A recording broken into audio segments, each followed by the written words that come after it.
ঈশ্বরেশ্বর পরমেশ্বর সচ্চিদানন্দ ঘন বিগ্রহ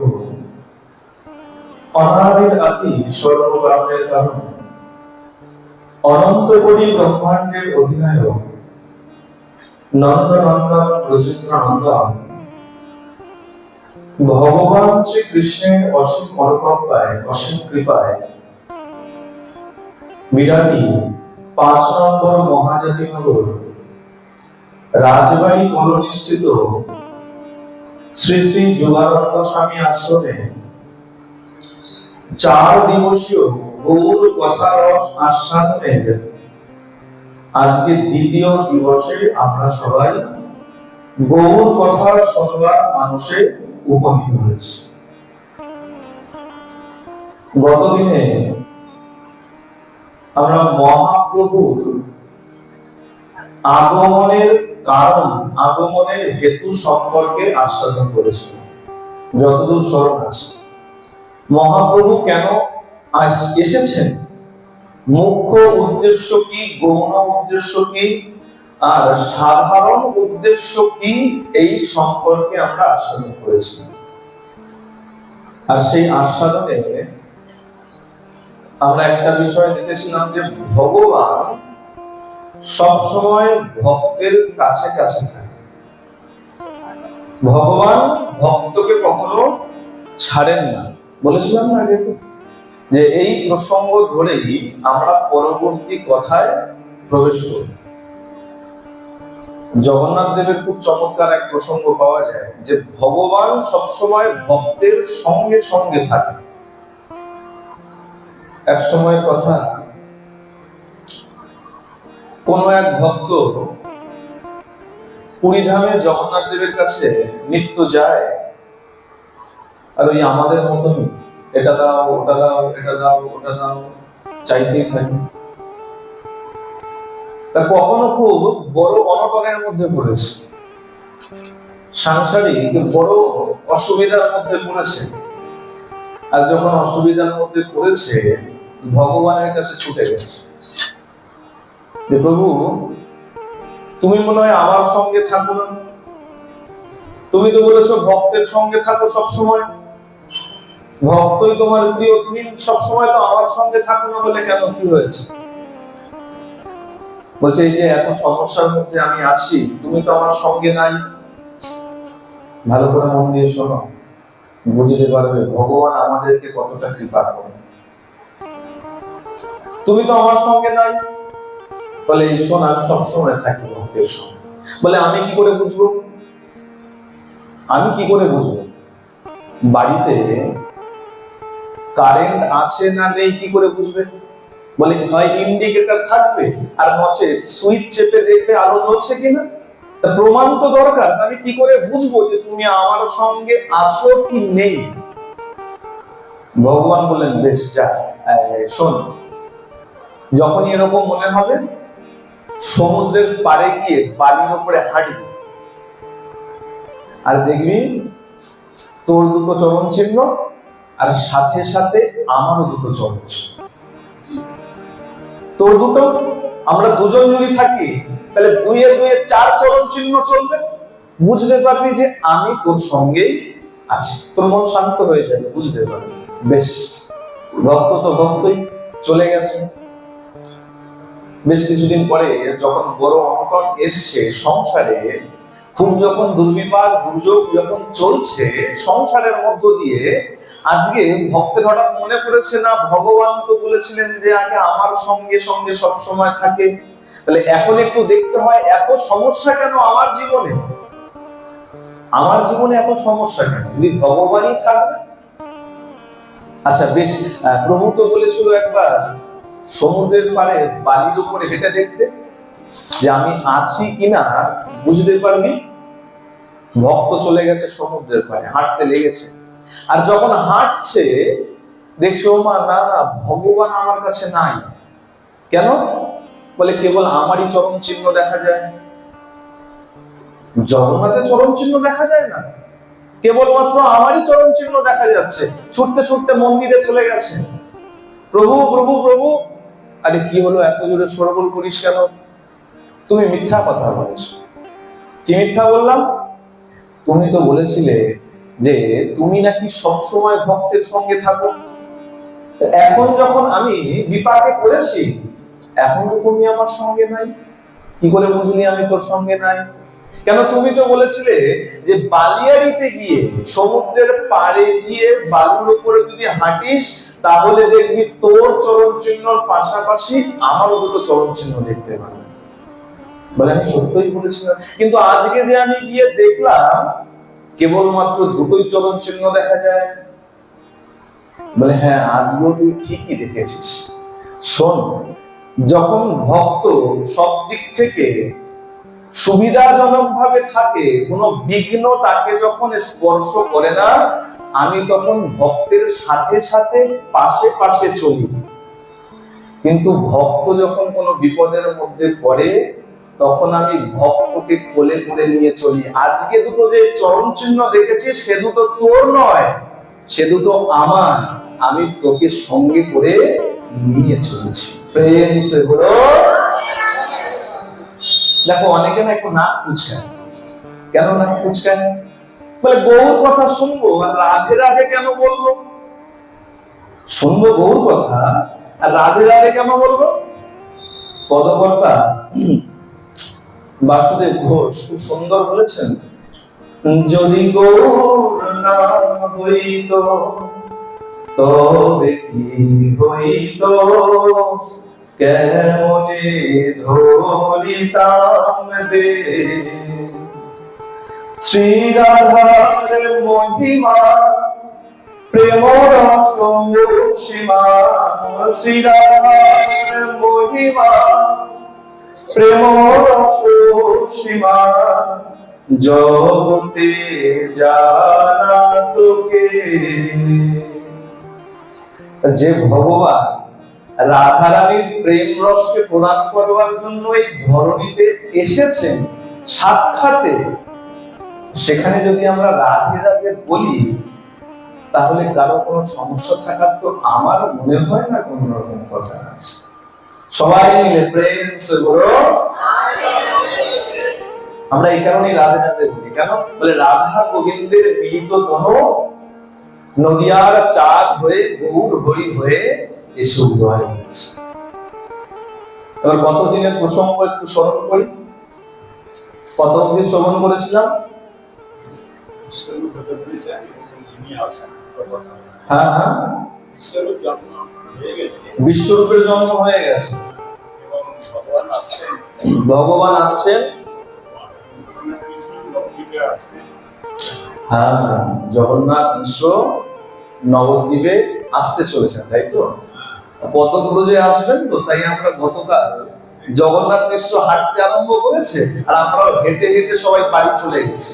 জগন্নাথ মিশ্র আবার ফিরবে আর আমরা এসে আবার সেই প্রসঙ্গ শ্রবণ করব।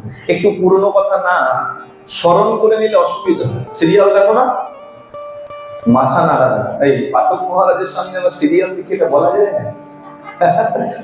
সিরিয়াল দেখো তো, সিরিয়ালে দেখায় দেখবে গতকাল কি দেখিয়েছে, আজকে রিক্যাপ বলে এই প্রথমে একটা ঝলক দেখিয়ে নেয়। গতদিনে শাশুড়ি বৌমাকে অথবা বৌমা শাশুড়িকে বিষ দিয়েছিল, আজকে তার পরের থেকে আরম্ভ হবে গিয়ে হসপিটালে যায়। একটু স্মরণ করে নিতে হবে, না হলে বোঝা যাবে, লিঙ্ক পাওয়া যাবে। পুরোনো দিনের একটু স্মৃতিচারণ করে নিতে হবে। আমরা গত দিবসে শ্রবণ করেছিলাম জগন্নাথ মিশ্র শ্রীহট্টে ফিরে গিয়েছিলেন। বিশ্বরূপের আগমন ইতিমধ্যেই হয়েছে। বিশ্বরূপের বয়স মোটামুটি 5, 6 কি 7, একদম নির্ধারিত বয়স কোথাও বলা হয়নি, মোটামুটি একটা আনুমানিক বয়স বলা হয়েছে। আর যখন গেছেন সেই সময় সচিমা মনে খুব আনন্দ নিয়ে গেছেন। কেন? শ্বশুর মহাশয় শাশুড়ি মায়ের সেবা করব, পরম সৌভাগ্য আমার। যখন শ্রীহট্টে গেছেন সেই সময় 1406 শতাব্দ মাঘ মাস আমার সচিমা আবার গর্ভবতী হয়েছে। কততম গর্ভ বলেছিলাম? দশমতম। 8টি কন্যা জন্ম হয়েই মারা গিয়েছিলেন। নবম গর্ভে বিশ্বরূপের জন্ম হয়েছিল, আর দশম গর্ভে আমার সাক্ষাৎ ভগবান আসতে চলেছে। মা গর্ভবতী রয়েছে। কোন কোন শাস্ত্রে বলা হয়েছে জগন্নাথ মিশ্র আর নবদ্বীপে ফিরতে চান না, পৈতৃক ভিটা কেউ ছাড়তে চায়। পৈতৃক সম্পত্তি, পৈতৃক ভিটার টান একটা আলাদা থাকে। এখনো দেখবে যদি কেউ ভাড়া বাড়িতে থাকো আর যদি কখনো সেই পাড়ায় যাও, ওই ভাড়া বাড়িটা কিন্তু একবার দেখে আসবে। তাই ওই দেখ, ওই বাড়িতে আমি ওই দোতলার ওই ঘরটাতে ভাড়া থাকি। হ্যাঁ, ভাড়া বাড়ির প্রতি একটা টান, পৈতৃক ভিটার টান আরো সাংঘাতিক, আরো সাংঘাতিক। জগন্নাথ মিশ্র ফিরতে চান নাই, কিন্তু বলা হচ্ছে শোভা দেবী, এই প্রসঙ্গ আগের দিন শুনেছিলাম, সংক্ষেপে বলবো, বিস্তারে বলবো। শোভা দেবী মানে নিমাইয়ের ঠাকুমা, দিদা নয়। শব্দ ভালো করে শুনবে আর শব্দের প্রতি মর্যাদা রাখবে। বাড়িতে ওইটাই করবে সবাই, সবাইকে দিদা বলে চালিয়ে দেবে না। এখন তো সহজ শব্দ বেরিয়ে গেছে, আঙ্কেল আর আন্টি, সারা গোষ্ঠী শেষ। আঙ্কেল বললে পরে সব মানে পুরুষ সম্পর্ক যা আছে সব হয়ে গেল, আর আন্টি বললে পিসি মাসি বলে আর কোনো কিছু নাই, সবাইকে বোঝানো হয়। দাদু আর ঠাকুরদার মধ্যে অন্তর আছে, দিদা আর ঠাকুমার মধ্যে অন্তর আছে। মায়ের দিক থেকে সম্পর্ক হলে পরে বলা হয় দাদু আর দিদা, আর বাবার দিক থেকে সম্পর্ক হলে হয় ঠাকুমা আর ঠাকুরদা। এই ঠাকুমা হলেন শোভা দেবী। স্বপ্ন দেখেছিলেন, আর স্বপ্নক্রমে জগন্নাথ মিশ্রকে আজ্ঞা করেছিলেন যে পুত্র তুমি তাড়াতাড়ি পুত্র বধূকে, শচীকে আর পৌত্রকে, যাকে আমরা বর্তমানে সহজ কথায় নাতি বলি, ছেলের দিক থেকে সম্পর্ক হলে পরে বলা হয় পৌত্র, আর মেয়ের দিক থেকে সম্পর্ক হলে বলা হয় নাতি। বৌমাকে আর পৌত্রকে মানে বিশ্বরূপকে নিয়ে তাড়াতাড়ি নবদ্বীপে ফিরে যান। এই আজ্ঞাক্রমে তখন জগন্নাথ মিশ্র দশহরা গঙ্গা স্নানের দিন সবাই যখন গঙ্গা স্নানে রওনা দিয়েছেন, তাদের সঙ্গে আজকে এসে উপস্থিত হয়েছেন নবদ্বীপে। কালকে হাঁটতে আরম্ভ করেছে, আজকে মনে করো পৌঁছে গেছে। যদি না পৌঁছায় লীলা শ্রবণ করা যাবে না, তাই তড়ি ঘড়ি করে আমরা পৌঁছে দিলাম। পৌঁছেছেন। সালটা কত ছিল যখন গর্ভ এসেছিল? 1406 মাঘ মাস। 1406 শকে শেষ মাঘ মাসে জগন্নাথ শচীর দেহে কৃষ্ণের প্রকাশে। মিশ্র কহে শচী স্থানে দেখি আমরি, জ্যোতির্ময় দেহে গৃহে লক্ষ্মী অধিষ্ঠিত। যাহা তাহা সর্বলোকে করয়ে সম্মান, ঘরতে পাঠাইয়া দেন বস্তু ধনধান। যখন গর্ভ এসছে, আমৃত অদ্ভুত অদ্ভুত কাণ্ড করছে। জগন্নাথ মিশ্র শচীকে বলছে দেখো, যেখানে সম্মান পাওয়ার কথা নয় সেখানে গেলেও হঠাৎ হঠাৎ সম্মান পেয়ে যাচ্ছে। আর দেখো হঠাৎ হঠাৎ কোনো কথা নেই, কোনো ব্যাপার নেই, কোনো কারণ নেই, যে সে বাড়িতে আসছে আর অর্থ করি ধনধান্য আদি আদি সবাই বাড়িতে এসে এসে দিয়ে যাচ্ছে। কি ব্যাপার? আনৃত ঘটছে, অদ্ভুত ব্যাপার ঘটছে। কি ব্যাপার কিছু বুঝতে পারছেন না। যেখানে সেখানে সম্মান পাচ্ছি, আগে যেখানে সম্মান পেতাম না এখন দেখছি মনে হচ্ছে সেখানেও সম্মান পাচ্ছি। বলা নেই কওয়া নেই, কেউ দেখা গেল এক চলে কোন আমানি দিয়ে চলে গেল, শস্য দিয়ে চলে গেল, অর্থ করি দান দক্ষিণা আরো বেড়ে গেছে। কি ব্যাপার? আমৃত দুজনে কেউই বুঝতে পারছে না। শচীমা বলছে, শচী কহে মই দেখো আকাশ সবু করে, দিব্য মূর্তি লোক সব যেন স্তুতি করে। শচীমা বলছে আপনি তো এই বলছেন, আর আমি তো আরো দিব্য দিব্য ঘটনা দেখছি। কি দেখছি? আমি হঠাৎ হঠাৎ কখনো দেখতে পাচ্ছি আকাশের চারদিকে দিব্য মূর্তিগণ, জ্যোতির্ময় মূর্তিগণ সবাই দাঁড়িয়ে হাত জোড় করে স্তব স্তুতি করছে। কিছুই তো বুঝতে পারছি না, এমন কেন ঘটছে? কেউই বুঝতে পারছে না, না জগন্নাথ মিশ্র না সচিমা, কেউই বুঝতে পারছেন না। জগন্নাথ মিশ্র বলছেন, শোনো, আমি এক স্বপ্ন দেখেছি, দিব্য স্বপ্ন দেখেছি। যখন নন্দনন্দন ব্রজেন্দ্র নন্দন ভূমিষ্ঠ হন নাই, তখনও কিন্তু আমার নন্দ যশোদাও কিন্তু ঠিক একই রকম স্বপ্ন দেখেছিল। যখন পুত্রেষ্টি যজ্ঞ হচ্ছে, নন্দ মহারাজ, উপানন্দ মহারাজ পুত্রেষ্টি যজ্ঞ করেছিলেন। ভালো করে শোনো, এমনি এমনি সন্তান হয়নি। সন্তান, সুসন্তান পাওয়ার জন্য পিতা মাতা উভয়কেই কঠোর তপস্যা করতে হয়। তপ শব্দের অর্থ পরিশ্রম। পরিশ্রম কেমন? মাকেও ধর্ম নিয়ে থাকতে হবে। যখন সন্তান গর্ভে আসে, তখন মাকে ধর্মনিষ্ঠভাবে জীবনযাপন করতে হবে। কারোর সঙ্গে কটু কথা বলা যাবে না। তারপরে গ্রাম্য ভাষা, গ্রাম্য আলাপ আলোচনা, মানে যেগুলো অধার্মিক কথাবার্তা, সেই সব কথাবার্তায় রুচি রাখলে চলবে না। আর মা গর্ভবতী হওয়ার আগের থেকে তপস্যা করবে বাবা, শুদ্ধ সাত্ত্বিক থাকবে, মনে কটু আচার আচরণ রাখবে না, স্বভাব ভালো রাখবে। রাত্রবেলা শোবার সময় পত্নী এবং পতি দুজনেই ভগবত কথায় রাত্র জাগরণ। ভগবত কথা বলতে বলতে যদি রাত্র কাটাও, রাত্র নিদ্রা যাও, তাহলে বলা হচ্ছে সেই ঘরে প্রহ্লাদের জন্ম আবার হতে পারে, সেই ঘরে ধ্রুব মহারাজের জন্ম আবার হতে পারে। কিন্তু আমরা শুয়ে তারপরে চিন্তা করি, ওই অমুকের ক্ষতি কি করে হবে, আমার ভালো না হলে হবে না। এইসব বাজে চিন্তা ভাবনা করতে করতে যদি মা গর্ভধারণ করে, সেই গর্ভে তো আমার রাম আসতে পারে না, প্রহ্লাদ আসতে পারে না, ধ্রুব আসতে পারে না। কে আসবে? বলে রাবণই আসবে, কংসই আসবে, আর কে আসবে? উপানন্দ মহারাজ পুত্রেষ্টি যজ্ঞ করেছেন, আর যজ্ঞস্থলে নন্দ মহারাজ চাইছেন না যেতে। সবাই চলে গেছেন যজ্ঞস্থলে। সংক্ষেপে বলি, বুঝতে সুবিধা হবে।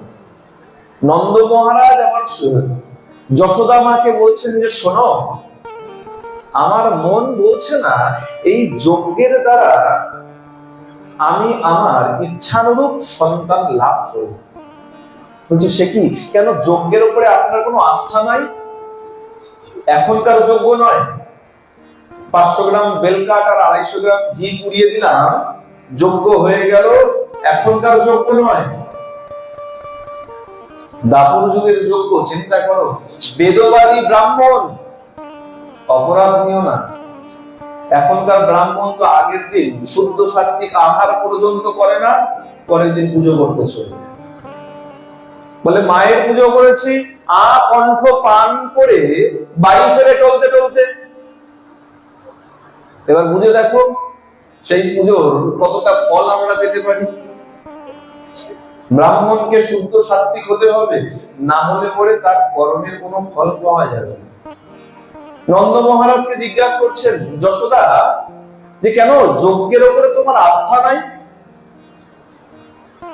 নন্দ মহারাজ বলছে, না শোনো, যজ্ঞের উপরে আমার সম্পূর্ণ আস্থা আছে। তাহলে কি মন্ত্রের ওপর, ব্রাহ্মণগণের উপর তোমার আস্থা নাই? না, মন্ত্রের ওপর, ব্রাহ্মণগণের ওপরেও আমার সম্পূর্ণ আস্থা আছে। তাহলে আপনার এমন কেন মনে হচ্ছে? শোনো যশোদা, যে কথা এতদিন কাউকে বলিনি, আজকে তোমাকে। জানো, বিগত কিছুদিন ধরে আমি স্বপ্নে এক দিব্য সন্তানকে দর্শন করি, দিব্য রূপ দর্শন করি, আর সেই রূপ দর্শন করে আমার ইচ্ছা অমনি পুত্র, ওই রকমই পুত্র লাভ করি। কিন্তু শোনো, সাধারণ যজ্ঞের দ্বারা ওই রকম দিব্য সন্তান লাভ করা যায়। ভগবানের কৃপা যদি হয়, তাহলেই অমন সন্তান লাভ করা যায়, নচেত কোন সাধারণ যজ্ঞের দ্বারা লাভ করা যায় না। যেই মাত্র বলেছেন, মা যশোদা বলছেন, আপনি যখন আজকে বললেন আমিও একটা চমৎকার কথা বলি, আপনি যেমন স্বপ্ন দর্শন করেছেন বিগত কিছুদিনে একই রকম স্বপ্ন আমিও দর্শন করেছি। আপনি যে স্বপ্ন দেখেছেন আমিও সেই স্বপ্ন দর্শন করেছি। তাহলে বলে দেখো, দুজনে যখন একই রকম স্বপ্ন দর্শন করেছি, হতে পারে ভগবত কৃপায় আমরা তেমনি সন্তান লাভ করব। এই আলোচনা করে তিনি যখন চলে গেছেন যজ্ঞস্থলীতে, যজ্ঞ হয়েছে, তার কিছুদিন পরে যখন সভায় উপস্থিত ছিলেন, তখন পৌর্ণমাসী দেবী একদম বৃদ্ধা হাতে একটা ছোট্ট বাচ্চাকে নিয়ে এসে সভায় উপস্থিত হয়েছিলেন। আর নন্দ মহারাজকে বলেছিলেন, তোমার চিন্তার কোনো কারণ নাই, খুব অল্প দিনের মধ্যেই তুমি তোমার কাঙ্ক্ষিত পুত্র লাভ করবে। আর আমার একটা প্রার্থনা আছে। কি প্রার্থনা? আমাকে যমুনার পাড়ে একটা ছোট্ট জায়গা দাও, সেখানে আমি ছোট্ট কুটিরে নির্মাণ করে সেখানে বাস করি। বলেছিলেন বেশ। তখন এই যে পৌর্ণমাসী দেবী আর হাতে যে ছোট্ট বাচ্চাটি ছিল, তিনি হলেন মধুমঙ্গল, শান্তিমণি মুনির পুত্র। আর এই যে পৌর্ণমাসী দেবী, তিনি হলেন শান্তিমণি দেবীর মাতা। তখন যমুনার পাড়ে ছোট্ট কুটির দেওয়া হয়েছিল, আর সেইখানে পৌর্ণমাসী দেবী, যাকে আমরা যোগমায়া বলে থাকি, যার আরো এক নাম আছে মহামায়া, যিনি সংসারে ভ্রমিত করেন তিনি হলেন মহামায়া, আর যিনি আমার কৃষ্ণ প্রেমে ভ্রমিত করেন তিনি হলেন আমার যোগমায়া। যে কৃষ্ণ প্রেম রস প্রদান করেন, কৃষ্ণ প্রেম রসের মধ্যে যিনি ভ্রমিত করেন তিনি যোগমায়া। সেই যোগমায়া, সেই মহামায়া, সেই পৌর্ণমাসী দেবী আজকে যমুনার পাড়ে ছোট্ট কুটির করে অবস্থান করতে লাগলেন। কেন? কতক্ষণে আমার প্রভু মিষ্ট। ঠিক তেমন ভাবে এই যে স্বপ্ন দর্শন করলেন নন্দ মহারাজ আর যশোদা মা, একই রকম জগন্নাথ মিশ্র আজকে স্বপ্ন দর্শন করেছেন, স্বপ্ন দেখেছেন। স্বপ্ন দেখে আমার সচিমাকে বলছেন, জগন্নাথ মিশ্র কহে স্বপ্ন যে দেখিল, জ্যোতির্ময় ভাব মোর হৃদয়ে বসিল, আমার হৃদয় হইতে গেলা তোমার হৃদয়ে, হেন বুঝি জন্মিবে কোন মহাশয়ে। এত বলি তোহে রহে হরষিত হইয়া, শালগ্রাম সেবা করে বিশেষ করিয়া। শোনো, দিব্য স্বপ্ন দেখেছি। স্বপ্নে দেখলাম কোন জ্যোতির্ময় ধাম, জ্যোতির্ময় পুরুষ যেন আমার হৃদয়ে প্রবেশ করেছে। ভালো করে জানবে, সন্তান মায়ের গর্ভে আসার আগে পিতার চিন্তনে আসে, চিন্তন থেকে হৃদয়ে আসে, হৃদয় থেকে বীর্যে যায়, তারপরে সেই বীর্য থেকে মায়ের গর্ভ লাভ করে। মা গর্ভ ধারণ করে ঠিকই, কিন্তু সন্তান সবার প্রথমে পিতার চিন্তনে আসে। জগন্নাথ মিশ্র বলছেন, আমার হৃদয়ে এক জ্যোতির্ময় দিব্য পুরুষ প্রবেশ করলো, আর আমার হৃদয় থেকে আমি দেখলাম তোমার হৃদয়ে গেল। আমার মনে হয় কোন জ্যোতির্ময় দিব্য পুরুষ আমাদের সন্তান রূপে আসতে চলেছে। দুজনে এই বার্তালাপ করে খুব খুশি হলেন, আর খুশি হয়ে ভক্তি ভরে শালগ্রাম শিলার পূজা করতেন। যখন দেখো মায়েরা গর্ভবতী হলে তখন তো পূজা কর্ম করতে পারবেন, সেই সময় বাবাদের উচিত বিশেষ করে ভগবত সেবা, বিশেষ করে ভগবানের পূজা অর্চনা করা। মায়েরা কি করবে? মোবাইলে বসে বসে সিরিয়াল দেখবে বলে? না না না, মোবাইলই দেখো। এখন মোবাইলের যুগ, আমি যতই বলি না কেন, এই আসক্তি থেকে সরানো বড় মুশকিল। মোবাইল দেখো, মোবাইলে কি দেখবে? ভাগবত কথা শোনো। আর এক থেকে এক বড় বড় মহারাজের ভাগবত কথা আছে, ভক্তি গীতি শোনো, মহাপ্রভুর কথা শোনো। বলে শুনলে কি হবে? তোমার মধ্য দিয়ে তোমার সন্তান সেগুলো শুনবে, সেগুলো শিখবে, সেগুলো জানবে, আর হতে পারে জন্মাবার পর তার ভেতরেও সেই আচরণই লক্ষ্য করা যায়। আমরা বলি মায়ের পেট থেকে শিখে জন্মায় নাকি? যদি মায়ের পেট থেকে শিখে নাই জন্মাতো, একবার কুরুক্ষেত্রের মাঠের দিকে তাকাও। পঞ্চ পাণ্ডবের গর্ব চক্রব্যূহে ঢুকে গেছে। কি করে ঢুকে গেছে? অভিমন্যু বলেছিল না, আমি মায়ের পেটে থাকা অবস্থায় চক্রব্যূহে প্রবেশ করার কথা শুনেছিলাম, কিন্তু যতক্ষণে পিতা বেরোবার প্রসঙ্গ বলেছেন ততক্ষণে আমার মা ঘুমিয়ে পড়েছে, তাই বেরোবার কথা আমার শোনা হয়। দেখো, শাস্ত্রীয় প্রমাণ আছে, সনাতন ধর্ম কোনো বুজরুকিতে চলে না। যে কথা সনাতন ধর্মের পৃষ্ঠায় লেখা আছে, বিজ্ঞান আজকে তাকে প্রমাণ করে দেখাচ্ছে, আর কিছু নয়। জগন্নাথ মিশ্র কি করলেন? দিব্য সেবা পূজা আরম্ভ করলেন, কিন্তু সেবা পূজা করতে করতে দেখছেন, দেখতে দেখতে একের পর এক মাস তো পার হয়ে যায়, সময় পার হয়ে যায়, কিন্তু শচী এখনো তো কোনো পুত্র বা কন্যা ভূমিষ্ঠ হলো না। শচী সন্তান প্রসবের সময় সাধারণভাবে মায়েরা বলে থাকে 9 মাস, অতিরিক্ত থেকে অতিরিক্ত 10 মাস 10 দিন, আমরা যাকে একদম শেষ সীমা বলে যাই।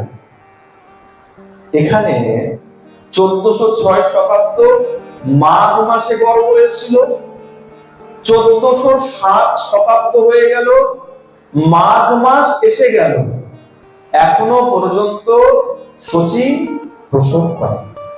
মাঘ মাস থেকে মাঘ মাস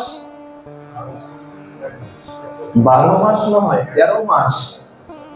মাঘের থেকে মাঘ পড়লে কত হবে? 13 মাস।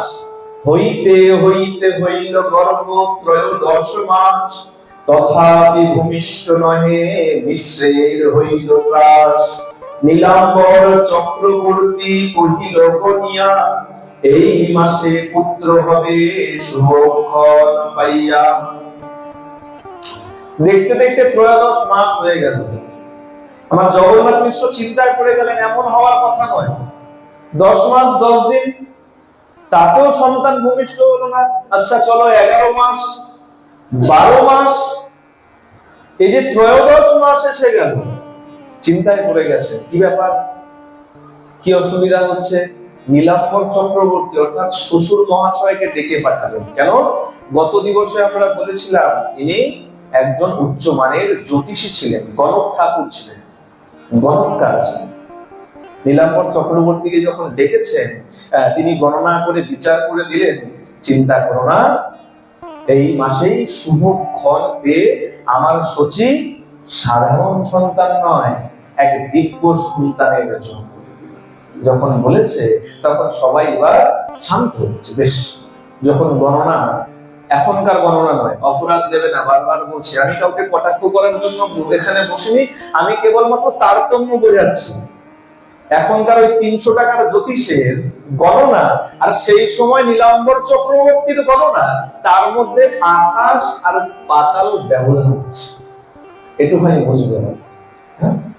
নীলাম্বর চক্রবর্তী যখন গণনা করে বুঝিয়ে গেলেন, সবাই শান্ত হলো।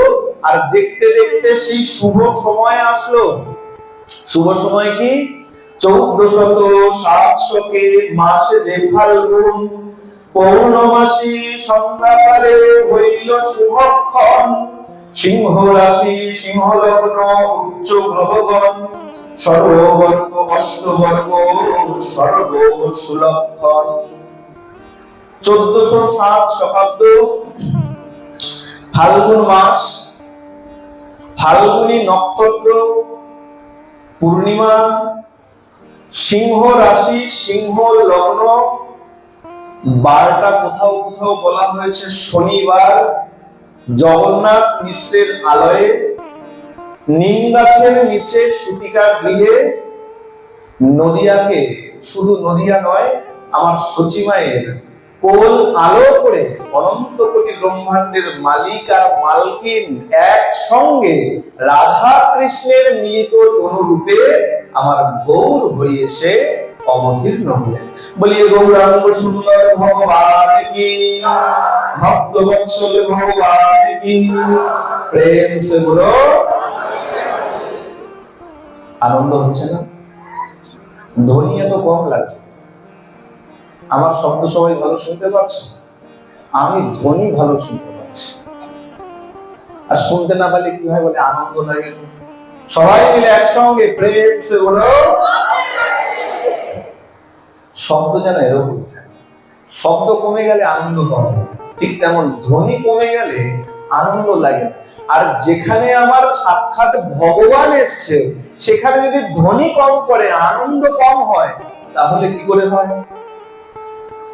ভগবান আসলেন, কি বললাম আমরা ধ্বনি দিতে গিয়ে? গৌর সুন্দর ভগবান, সুন্দর বলা হয়। আচ্ছা, গৌরাঙ্গ সুন্দর কেন হলেন? আমার গৌর হরি সুন্দর কেন হলেন? কেন বলা হয়েছে সুন্দর?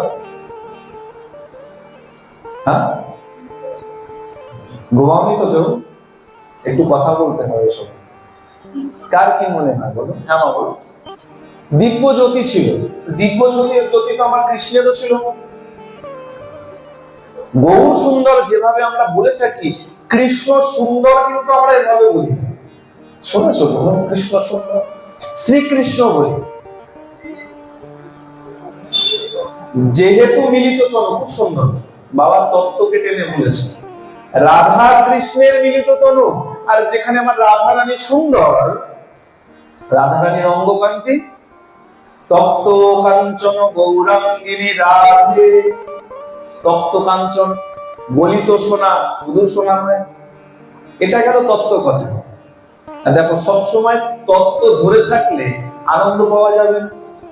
সিনেমা হলে বই দেখতে গেছো, নায়ক খলনায়ককে খুব মেরেছে, একদম মেরে পুরো রক্তারক্তি হয়ে গেছে, মুখ খুব ফেটে রক্ত বেরোচ্ছে, আর তুমি সিনেমা হলে সিটে বসে বসে মনে করছো ওগুলো রক্ত না, সব টমেটো সস দিয়ে বানানো। আনন্দ পাবে না? বাস্তবে কি জানো যে ওগুলো সত্যি রক্ত নয়? এখন যদি সিটে বসে বসে চিন্তা করো ওগুলো রক্ত না, আনন্দ লাগবে? লাগবে না। ঠিক তেমন কখনো কখনো প্রয়োজনের তাগিদে তত্ত্বকেও ভুলে থাকতে হবে। আচ্ছা, যদি আমি তত্ত্বকে ভুলে যাই, আমি তত্ত্ব জানি না, রাধা কৃষ্ণ মিলিত হয়ে এসেছেন, আমি এই তত্ত্ব জানি না, তাহলে গৌর সুন্দর কেন? যদি কেউ প্রশ্ন করে তোমাকে, উত্তর কি দেবে? বলে বাপ শোন, যার বংশের মানুষ সুন্দর হয় সেই বংশের সন্তানও সুন্দর হয়। এবার কালকে বলে গিয়েছিলাম, যা যা বলছি ভালো করে মনন করে আসবে, না হলে কিন্তু আগামী দিনের লীলাতে ভালো রস পাওয়া যাবে। গতকাল বলেছিলাম, মনে করো, কলা দেবী বা কমলা দেবী নিমাইয়ের ঠাকুমা এত সুন্দরী ছিলেন যার জন্য তাকে সবাই শোভাবতী বলে ডাকতো। বলেছিলাম, মনে পড়ছে তো?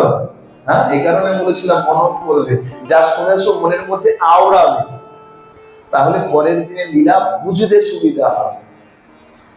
তাহলে যার ঠাকুমা সুন্দর, অমিয় নিমাই চরিত বলছেন, যে সময় জগন্নাথ মিশ্র শ্রীহট্ট থেকে নদিয়ায় এসেছিলেন, সেই সময় নদিয়াতে জগন্নাথ মিশ্র অদ্বিতীয় সুন্দর পুরুষ ছিলেন।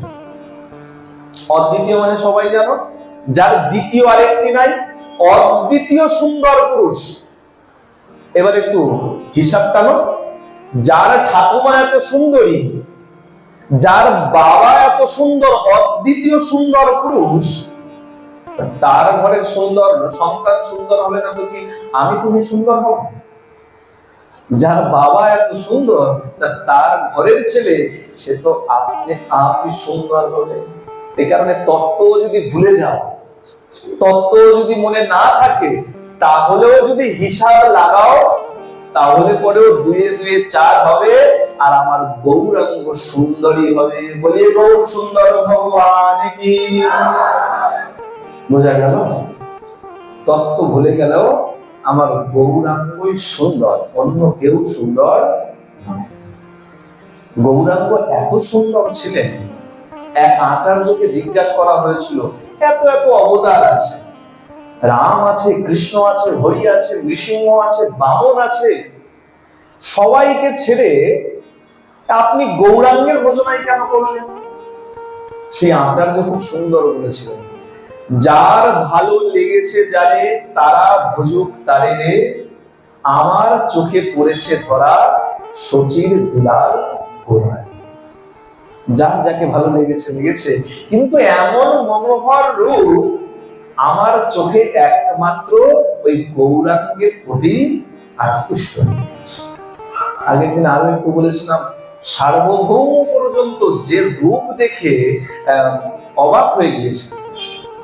হ্যাঁ, বলেছিলাম না, সার্বভৌম নবদ্বীপে পুরীতে জগন্নাথ মন্দিরে যখন প্রথম মহাপ্রভু প্রথমবারের জন্য যখন জগন্নাথ মন্দিরে গিয়েছিলেন আর জগন্নাথ দেবকে আলিঙ্গন করতে যাবেন, সেই সময় সার্বভৌম সেখানে উপস্থিত ছিল। দেখো, একজন নারী একজন পুরুষের রূপের বর্ণন সুন্দর বললে পরে হতে পারে সুন্দর, কিন্তু জানবে একজন পুরুষ যদি অপর পুরুষের সুন্দরতা নিয়ে কথা বলে, তাহলে মানতে হবে বাস্তবিকই সে সুন্দর। সেখানে দাঁড়িয়ে সার্বভৌম এত বড় বিদ্বান পণ্ডিত, সে যখন আমার গৌরাঙ্গকে সুন্দর বলেছেন, তাহলে মানতে হবে বাস্তবিকই তিনি সুন্দর। অবতীর্ণ হলেন কৃষ্ণদাস কবিরাজ গোস্বামীপাদ। আমার ভগবানকে বন্দন কি করবেন? ভগবানকে বন্দন করার পূর্বে এই পূর্ণিমা তিথিকে বন্দন করেছে। ভগবানকে বলে, ভগবানকে তো অনেক বন্দনা করব, কিন্তু রে পূর্ণিমা তিথি তুইও ধন্য, তুইও ধন্য। ভগবান আর সব তিথিকে ছেড়ে দিয়ে পূর্ণিমাতে এসছে, ফাল্গুন মাসের পূর্ণিমা, ফাল্গুনী পূর্ণিমাতে এসছেন। তাই ফাল্গুনী পূর্ণিমাকে পর্যন্ত বন্দন করে বললেন, সর্ব সদ্গুণ পূর্ণাম তাং বন্দে ফাল্গুন পূর্ণিমাম, যস্যাম শ্রীকৃষ্ণ চৈতন্য অবতীর্ণ কৃষ্ণ নামভি। কোন ফাল্গুনী পূর্ণিমা? যেখানে ভগবান শ্রীকৃষ্ণ চৈতন্যের আবির্ভাব হলো, সেই ফাল্গুনী পূর্ণিমাকে আমি বর্ণনা করি। পূর্ণিমাতেই কেন আসলো? তত্ত্ব শুনলে অনেক শুনতে হবে। তত্ত্ব শুনলে এই জন্মের প্রসঙ্গ থেকে আজ কেন, আগামী 7 দিন ব্যাপীও যদি বসে বসে শোনা হয়, তাতেও শেষ হবে। এত এত তিথি ছিল, সব তিথি ছেড়ে আমার গৌর সুন্দর পূর্ণিমাতেই কেন আসলো? আরো কত তিথি ছিল, একাদশী, দ্বাদশী, ত্রয়োদশী, চতুর্দশী, পঞ্চমী, ষষ্ঠী, সপ্তমী, আদি আদি কত তিথি ছিল। দেখো, হিসাব কোথাও না কোথাও একটা মিলতে হবে, হিসাব না মিললে হবে না। এটা কি মাস? মার্চ মাস। ইংরেজিতে দেখছো না, সবাই এখন রিটার্ন ফাইল করবে, করবে না? সরকারি খাতায় সবাই হিসাব জমা দেবে, এত আয়, এত ব্যয়, এত লাভ, সব হিসাব জমা দেবে। হিসাব সবাইকে মেলাতে হবে, হিসাব না মেলালে পরেই সরকারের থেকে ডাক চলে আসবে, হিসাব মিলছে না, হিসাব মিলিয়ে দাও। ভগবানও হিসাব মিলিয়ে এসছে। হিসাব করো, আমার ভগবান শ্রীকৃষ্ণ কবে এসেছিলেন? তিথি কি ছিল? অষ্টমী, জন্মাষ্টমী। অষ্টমী মানে অষ্টম তিথি, সোজা কথায় 8। রাধারানী কবে আসলেন? তিনিও অষ্টমী, অষ্টমী মানে 8। আচ্ছা, আজকে একজন আসেননি, দুজন এসছে। আচ্ছা, দুজনের 8 আর 8 যদি যোগ করি, তাহলে 16 কলা যখন পূর্ণ হয়, তখনই পূর্ণিমায় পূর্ণিমার চাঁদের উদয় হয়, আর সেইখানেই আমার গৌর চাঁদের উদয় হয়। বলিয়ে গৌর সুন্দর ভগবান কি। সুতরাং হিসাব কোথাও না কোথাও গিয়ে তোমাকে একটা মিলতে হবে। এমনি এমনি পূর্ণিমাতে এসে কিন্তু উদয় হয়। 16 কলা পূর্ণ করে আমার গৌর হয়ে এসে অবতীর্ণ হলেন। এখানে বিচার দেওয়া হয়েছে, মহাপ্রভু সর্বমোট 48 বৎসর লীলা করেছেন। সর্বমোট 48 বছর। 1407 শতাব্দে অবতীর্ণ হয়েছেন, আর 1455 শতাব্দে তিনি জগন্নাথ দেবের সঙ্গে লীন হয়ে গেছেন। অনেকে অনেক কথা বলে, সেই সব কথায় কান দেবে না। যারা ভক্ত তারা ভক্তি পথেই চলে। এই কারণে বলা হয় ভক্তদের অভক্তের লেখা গ্রন্থ বই পর্যন্ত পড়া উচিত। যে ভক্ত নয় সে বলবে কৃষ্ণ এটা করেছে, কৃষ্ণ ওটা করেছে, নিমাই এটা করেছে, কিন্তু যে ভক্ত সে কখনো এইভাবে উচ্চারণ করবে না। সে বলবে না আমার মহাপ্রভু এটা করেছেন, শ্রীকৃষ্ণ জগদীশ্বর এটা করেছেন। তার মধ্যে একটা ভাবের লালিত্য থাকবে, যেটা পাঠ করলে তোমার মধ্যেও ভক্তি আরো সিঞ্চিত। সুতরাং সবার বইও পড়তে না। বাজারে বেরিয়েছে কৃষ্ণের উপরে কথা, আর পেলাম সহজলভ্য কম দামের, কিনে পড়ে নিলাম, না, এটা করলেও চলবে। গ্রন্থ পাঠের দিকেও লেখকের উপরেও তোমাকে ধ্যান দিতে হবে, যে লেখক অবশ্যই বৈষ্ণব কিনা। বৈষ্ণব হলেই পাঠ করো, না হলে সেই বইয়ের পৃষ্ঠা খুলেও দেখো। অনেক লেখক আছে যারা অনেক রকম কথা বলেছেন, সেই সব কথায় কখনো কান দেবে না। একটা জিনিসই জানবেন, যে মহাপ্রভু এসেছিলেন, লীলা করেছেন, এবং আমার জগন্নাথ দেবের সঙ্গেই লীন হয়ে গেছে। এটা যদি বাস্তব নাই হতো, সরকার থেকে বহুবার চেষ্টা করা হয়েছে এই ভান্ডার ঘরে ঢোকবার জন্য। জগন্নাথ পুরী ধামের ভান্ডার ঘরে এমন একটা কক্ষ আছে, সেখানে ঢোকবার জন্য বহুবার চেষ্টা করা হয়েছে, আজ পর্যন্ত তারা সেখানে প্রবেশ করতে পারে। যতবারই গেছে বলছে সেখানে সাপের এত ভয়ঙ্কর শব্দ, সেই শব্দে ভয় পেয়ে তারা ফিরে আসতে বাধ্য হয়েছে। সরকারের কাছে কি এমন কোনো ক্ষমতা নেই যে সাপ ধরতে পারে? সরকারের তো এত ক্ষমতা আছে, তাহলে ব্যর্থ কেন হচ্ছে? বলে না, সরকারের শক্তি সব জায়গায় কাজ করে না। যেখানে ভগবত্তা আছে সেইখানে সাধারণ মানুষের শক্তি কাজ করতে পারে, এটা মানতে হবে। সুতরাং মহাপ্রভু জগন্নাথ দেবের সঙ্গেই লীন হয়ে গেছে। চৈতন্য চরিতামৃতে কৃষ্ণদাস কবিরাজ গোস্বামীপাদ বর্ণন করলেন, শ্রীকৃষ্ণ চৈতন্য নবদ্বীপে অবতরী 48 বৎসর জগৎ বিহারী 1460 শকে জন্মের প্রমাণ 1455 হইলা অন্তর্ধান 24 বৎসর প্রভু কইল গৃহবাস নিরন্তর কইল কৃষ্ণ কীর্তন বিলাস 24 বৎসর শেষে করিয়া সন্ন্যাস 24 বৎসর কইল নীলাচলে বাস। 24 বৎসর আর 24 বৎসর, এই দুভাগে মহাপ্রভুর জীবনকে ভাগ করা হয়েছে। প্রথম 24 বৎসর মহাপ্রভু বাল্যলীলা আদি থেকে আরম্ভ করে গার্হস্থ্য জীবন পর্যন্ত লীলা করেছেন, আর পরবর্তী 24 বৎসর তিনি সন্ন্যাস গ্রহণ করে নীলাচল বাস করেছেন। এই যে পরবর্তী 24 বৎসর, এই পরবর্তী 24 বৎসরকে, সন্ন্যাস গ্রহণের 24 বৎসরকে আবার দুটো ভাগে ভাগ করা হয়। একটা হলো প্রথম 6 বৎসর। কেন? এই প্রথম 6 বৎসর তিনি একান্তভাবে নীলাচল বাস করেন। সন্ন্যাস জীবনের কথা, মধ্যলীলা, অন্তলীলার কথা আমরা আগামী 2 দিনে শ্রবণ করব। আজকে আমরা মহাপ্রভুর বাল্যলীলা আদি আমরা কিঞ্চিত শ্রবণ করব।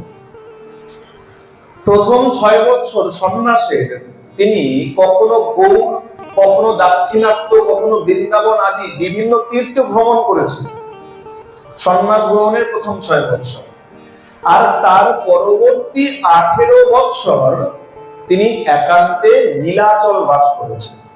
এই 18 বৎসরের মধ্যেও আবার একটা ছোট ভাগ পাওয়া যায়।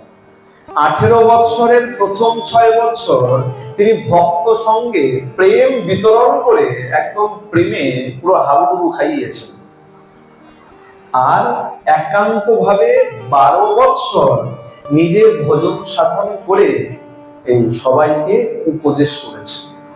যে সময় তিনি এই আমাদের কি নাম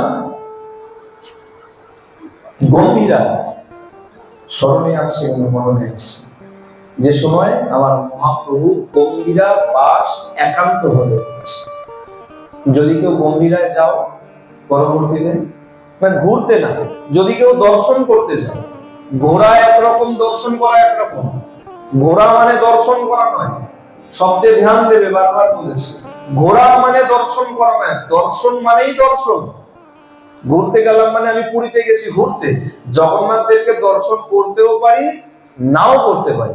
কিন্তু যদি দর্শনে যাই, পুরীর সমুদ্রে আমি ডুব দেই বা না দেই, প্রথমেই গিয়ে আমার চিন্তন হবে কতক্ষণে জগন্নাথ দেবকে দেখব।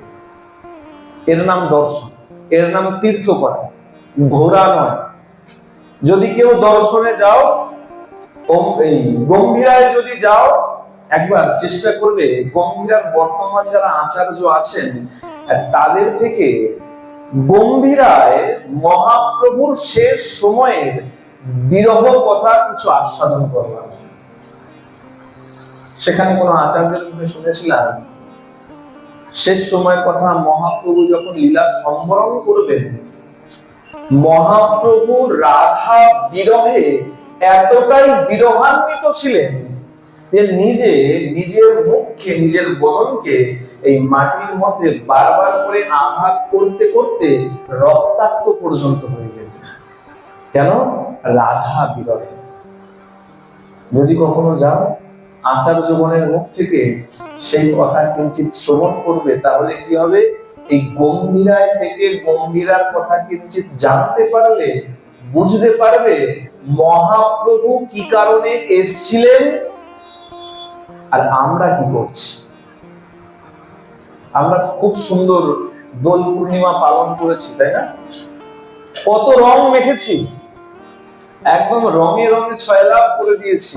প্রভাত ফেরি থেকে আরম্ভ করে, রং খেলা থেকে আরম্ভ করে কত কিছু করেছি। আচ্ছা, একবার বিচার করবে, যখন নাম যজ্ঞ হয়, অষ্টম প্রহর বলো, 16 প্রহর বলো, 32 প্রহর বলো, এই নাম যখন চলে, দেখবে সন্ধ্যাবেলায় সন্ধ্যা আরতির সময় বিশেষ করে হরি লুট দেওয়া হয়। অভিজ্ঞতা সবার আছে, বাতাসা লুট দেয়। হ্যাঁ, বাতাসা লুট যখন চলে, আমরা সবাই মোটামুটি হুড়োহুড়ি করি, ঘোরাই না বাতাসা? হ্যাঁ, আর ঘোরানোর পরে যখন লুট শেষ হয়ে যায়, আবার নামের আসর বসে যায়, সন্ধ্যা আরতি শেষ হয়ে যায়, আমরা সবাই মোটামুটি ওই কোচা ধরে এইবার নিয়ে বাড়ি যাই। একে অপরকে বলি, হ্যাঁ তোমার কতটা হয়েছে? কুড়াই তো, বেশ ভালো করে কুড়াই। কুড়িয়ে জিজ্ঞাসা করি, বলে না, ঠেলাঠেলির ছোটে আমি বেশি পাইনি, 3টে হয়েছে। আবার কোনো মা বলে, এই তো আমার মোটামুটি 500 গ্রাম হয়ে গেছে, 3 দিন চা খাওয়া হয়ে যাবে। মিথ্যা বলছি না তো? আমার অভিজ্ঞতা আছে। যখন ছোট ছিলাম, একদম ছোট, আমারও বাড়ির পাশে এরকম সুন্দর এক মন্দির আছে, আর সেইখানেও প্রতি বছর বাৎসরিক এমনই উৎসব হয়। আর যখন একদম ছোট ছিলাম, যখন এইসবের ভেতরে আসিনি, পিতার আশীর্বাদে এই পথে আসা, তখন আমরাও হুড়োহুড়ি করে, ঠেলাঠেলি করে মোটামুটি প্যাকেট ভরে বাতাসা নিয়ে বাড়িতে গেছি। এক বন্ধু আরেক বন্ধুকে বলেছে, দেখ আমার এক প্যাকেট হয়ে গেছে। এবার ভালো করে বিচার করো, আনন্দ পেলে হবে না, খালি কিছু জিনিস এই সাংসারিক উপমা দিয়ে বোঝাতে হবে। কেন বলে, ভগবত তত্ত্ব সাংসারিক উপমা দিয়ে না বোঝালে আমাদের অত জ্ঞান নাই যে ব্রহ্ম তত্ত্বকে আমরা বুঝতে পারি সাধারণভাবে। এবার বিচার করো, আমার মহাপ্রভু এসেছিলেন কৃষ্ণ নামের লুট দেওয়ার জন্য, লুট দিয়ে চলে গেছেন। আজ এতগুলো বছর হয়ে গেছে, একবার নিজের ঝুলিটা খুলে দেখো, তার মধ্যে কৃষ্ণ নামের লুটের বাতাসা তোমার ঝুলিতে কটা পড়েছে। যদি দেখো সংখ্যা ঠিক আছে, তাহলে বুঝবে যে ঠিক আছে, আমার দোল পূর্ণিমা সার্থক গেছে। আর যদি মনে হয় একটা দুটো কৃষ্ণ নামের বাতাসা বা কারো ঝুলিতে তাও নাই, তাহলে বুঝবে নিছক রং খেলা, রং মাখামাখি গেছে, প্রভাব পেরিয়ে গেছে, আখেরে কোনো লাভ কিন্তু হয় না। প্রেম সে বলো, বিচার রাখতে হবে, লীলা খালি শুনলে হবে না। মহাপ্রভু এসছেন, গম্ভীরার কথা কেন বললাম সেখানে গিয়ে শোনবার জন্য। মহাপ্রভু কেন এসছিলেন এটা বুঝতে হবে আগে। মহাপ্রভু চাইলে শিষ্য আদি করে নিজের মতন এক বিশাল মন্দির করে বিলাসবহুল জীবনযাপন করতে পারতেন। এত বড় পণ্ডিত ছিলেন। রঘুনাথের একটা কথা আসে, আসলে বাল্যলীলার আগে একটু সেই প্রসঙ্গ ছুঁয়ে যায়।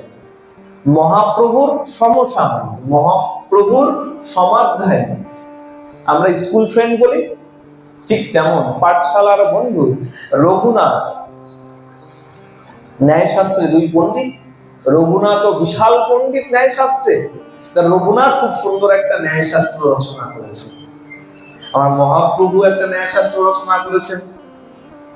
রঘুনাথ বলছে, জানিস ভাই, আমি একটা ন্যায়শাস্ত্র রচনা করেছি। নিমাই বলছে, আমিও একটা রচনা করেছি। বলে আচ্ছা আচ্ছা, বেশ, কালকে একবার তোরটা নিয়ে আসিস, দেখবো।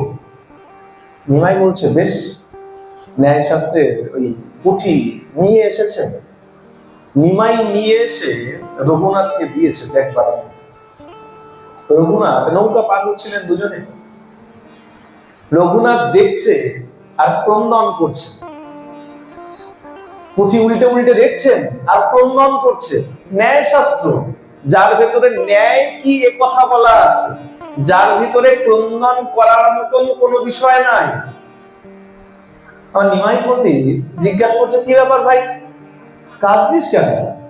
তো ন্যায়ের গ্রন্থ, আর ন্যায়ের গ্রন্থ পড়ে তোর এমন কি হলো, তুই ক্রন্দন করছিস, কি ব্যাপার? বলে, না রে ভাই, শোন, আমি যে বিষয় বোঝাবার জন্য 10 পাতা ব্যয় করেছি, তুই তো দেখছি একটা শ্লোকের মধ্যে সেই সম্পূর্ণ বিষয়কে অতি সহজ সরল প্রাঞ্জল ভাবে বুঝিয়ে দিয়েছিস। যে বিষয় রঘুনাথ 10 পাতা ব্যয় করেছে বোঝাবার জন্য, আমার নিমাই পণ্ডিত সেই বিষয়কে একটা শ্লোকের মধ্যে সহজ সরল ভাবে বুঝিয়ে দিয়েছে। রঘুনাথ বলছেন, বিশাল বড় নৈয়ায়িক, যার ন্যায়শাস্ত্র এখনো বিখ্যাত। রঘুনাথ বলছে, ভাই, তোর এই গ্রন্থ থাকলে আমার গ্রন্থের পৃষ্ঠা কেউ উল্টেও দেখবে। মহাপ্রভু বলছে, এই কথা? আচ্ছা, দে দেখি পুঁথিটা একবার আমাকে দে। পুঁথিটা চেয়ে নিয়েছেন, চেয়ে নিয়ে গঙ্গার জলে ভাসিয়ে দিয়েছে। এরকম উদার আর একজনকে পাবে? আমরা এখন বলে একটা কবিতা লিখলে চিন্তা করি কতদিনে ম্যাগাজিনে ছাপবে। সেখানে এত বড় পণ্ডিত মুহূর্তের মধ্যে তার সেই কৃত গ্রন্থ আজকে গঙ্গার জলে ভাসিয়ে দিচ্ছে। কত বড় পণ্ডিত ছিলেন চিন্তা করো। তিনি চাইলে অনায়াসেই বিশাল বড় মাপের একজন কথাবাচক হতে পারতেন, বিশাল বড় একজন পাঠক হতে পারতেন, হ্যাঁ, তাও করেননি, শিষ্য করেননি। আমি কোনো গুরুদেবকে কটাক্ষ করছি না, এটা ভাববেন না আমি কোনো কারোর গুরুদেবকে কটাক্ষ করছি। কেবল বোঝানোর তাগিদে আমার এইসব কথা উদাহরণ দেওয়া। আজকে যদি শিষ্য করতেন, এত বড় পণ্ডিত, তার হাজার হাজার শিষ্য থাকতো, বিশাল একটা মন্দির করতে পারতেন, বিলাসবহুল জীবনযাপন করতে পারতেন।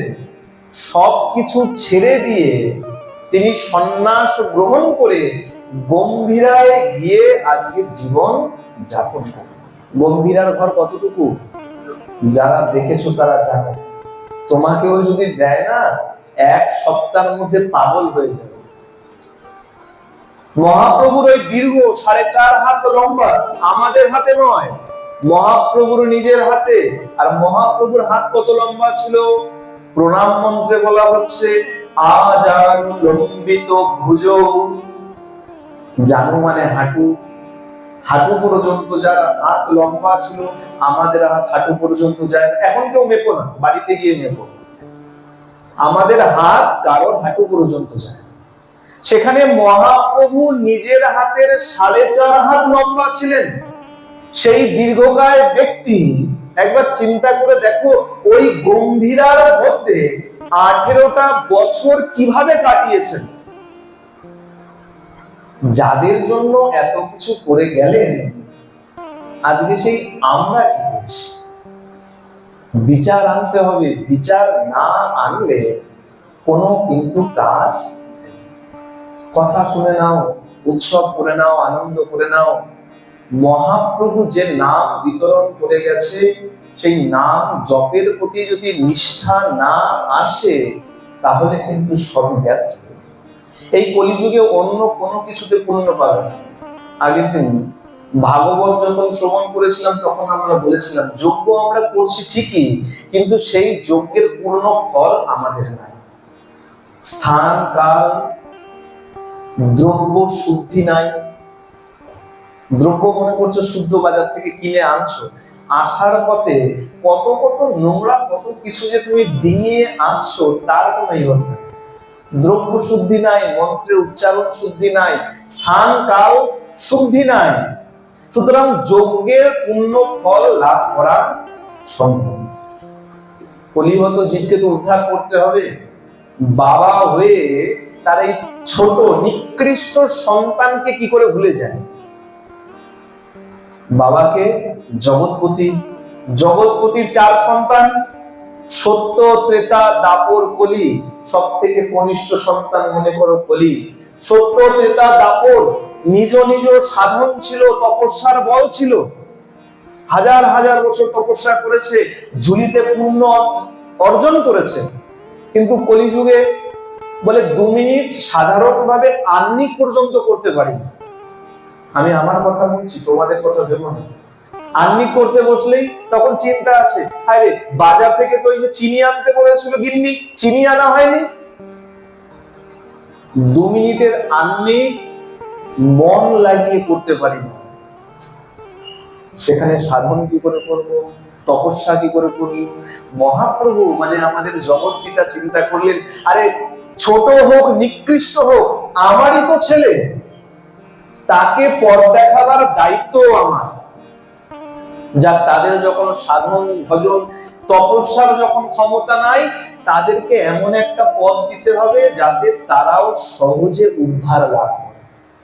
আর সেই সহজ পথ কি, সেটাই তিনি দিয়ে গেলেন।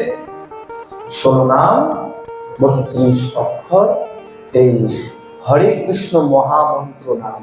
আর বলে গেলেন, সিদ্ধান্ত দিয়ে গেলেন, খাইতে শুইতে নাম যথা কথা লয়, দেশ কাল বিচার নাই, সর্বসিদ্ধি হয়। মন্ত্র যে কোনো জায়গায় যে কোনো ভাবে উচ্চারণ করলে তার ফল পাওয়া যাবে না। মন্ত্রের মধ্যে যদি ত্রুটি থাকে, সেই মন্ত্র কাজ করবে না। খুব সুন্দর একটা প্রসঙ্গ আছে, বলি তাহলে বুঝতে পারবে। এক ব্যক্তির পত্নীর বড় পীড়া হয়েছে, কঠিন পীড়া হয়েছে, আর বাঁচবে না। যত যত বুদ্ধি সব দেখানো হয়ে গেছে, ডাক্তার বুদ্ধি সবাইকে দেখিয়ে নিয়েছে, কোনো উপায় নাই, চিন্তা করছে কি করা যায়। শুনেছে 2 গ্রাম পরে এক বৈদ্য আছে, সে ওষুধপত্র দেয় না, সে মন্ত্র দেয়। আচ্ছা বেশ, অনেক কষ্ট করে 2 গ্রাম, এখনকার কথা নয়, আগেকার কথা, 2 গ্রাম পার হয়ে গেছে, মন্ত্র নিয়েছে, মন্ত্র দিয়েছে, খুব সুন্দর মন্ত্র দিয়েছে। মন্ত্র কি দিয়েছে মন দিয়ে শুনবে। ভারজাম রক্ষতু ভৈরবী। এই মন্ত্র বাড়িতে গিয়ে 9 দিবস ব্যাপী যদি এই মন্ত্র জপ করিস, 10ম দিনের দিন তোর পত্নী ভালো হবে। ওই ব্যক্তি ছুটতে লেগেছে, মন্ত্র পেয়েছে, গিন্নি বেঁচে যাবে, ছুটতে লেগেছে। রাস্তা দিয়ে যখনই আসছে, এখন যা হয়, রাস্তায় দেখা হয়, দাদা কোথায় গেছিলেন? করি না, হ্যাঁ, আমার তো খুব হয়ে যায় হরে কৃষ্ণ হরে কৃষ্ণ। আরে জয়নিতাই কোথায় যাও? কৃষ্ণ কৃষ্ণ হরে হরে, হরে রাম রাম রাম হরে হরে। মন্ত্র তো এটা নাই, মন্ত্র আছে হরে কৃষ্ণ কৃষ্ণ কৃষ্ণ হরে হরে, হরে রাম রাম রাম হরে হরে। জয়নিতাই কোথায় যাও এটা কিন্তু মন্ত্রের মধ্যে নাই। এখন মন্ত্র উচ্চারণ করতে করতে আসছে, রাস্তায় দেখা হচ্ছে, কোথায় গেছিলেন? এবার বিবরণ দিতে দিতে বাড়িতে যতক্ষণে এসছে ততক্ষণে মন্ত্র বেমালুম ভুলে গেছে। গিন্নি তো শেষ সজ্জায়, গিন্নি বলে বুঝতে পেরেছি মন্ত্রতন্ত্র কিছু আনোনি, তুমি এখন চিন্তায় আছো কতক্ষণে আমি দেহান্ত হবে আমার আর তুমি দ্বিতীয় বিবাহ করবে। বলে না শোন রে, সত্যি সত্যি ভুলে গেছি। আচ্ছা চুপ করে বস, একটু দেখি বুদ্ধিতে জোর লাগিয়ে মন্ত্র আবার স্মরণে আসে নাকি। বুদ্ধিতে জোর লাগিয়েছে, হ্যাঁ মন্ত্র মনে পড়েছে। হ্যাঁ কি মন্ত্র? ভারজাম ভক্ষতু ভৈরবী। ঠিক আছে তো মন্ত্র? মন্ত্র ঠিক আছে। আমি কিন্তু একটা মন্ত্র বলিনি, আমি দুটো মন্ত্র বলে ফেললাম ইতিমধ্যে। বলে সে কি বাবা, একই তো মন্ত্র বললে, মজা তো এইখানে। মন্ত্র জপ করলো, 9 দিন মন্ত্র জপ করলো, ভারজাম ভক্ষতু ভৈরবী, ভারজাম ভক্ষতু ভৈরবী। 10ম দিনের দিন তার গিন্নি একদম পরলোক গমন করলো, সুস্থ আর হলো না।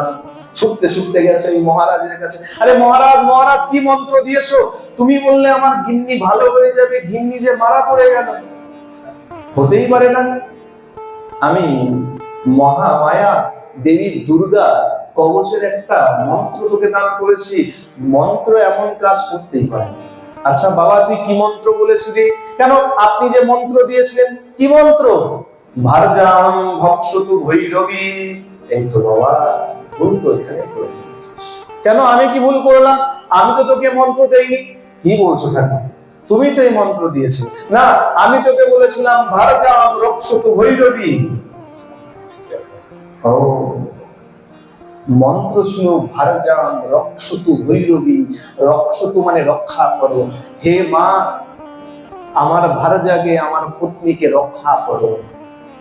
আর ও কি বলেছে? মাকে বলেছে মা খেয়ে নাও, ভক্ষণ করো ভক্ষতু, খেয়ে নাও 9 দিন ধরে যখন বলেছে খেয়ে নাও আমার মাও খেয়ে নিয়েছে, মায়ের আর কি দোষ?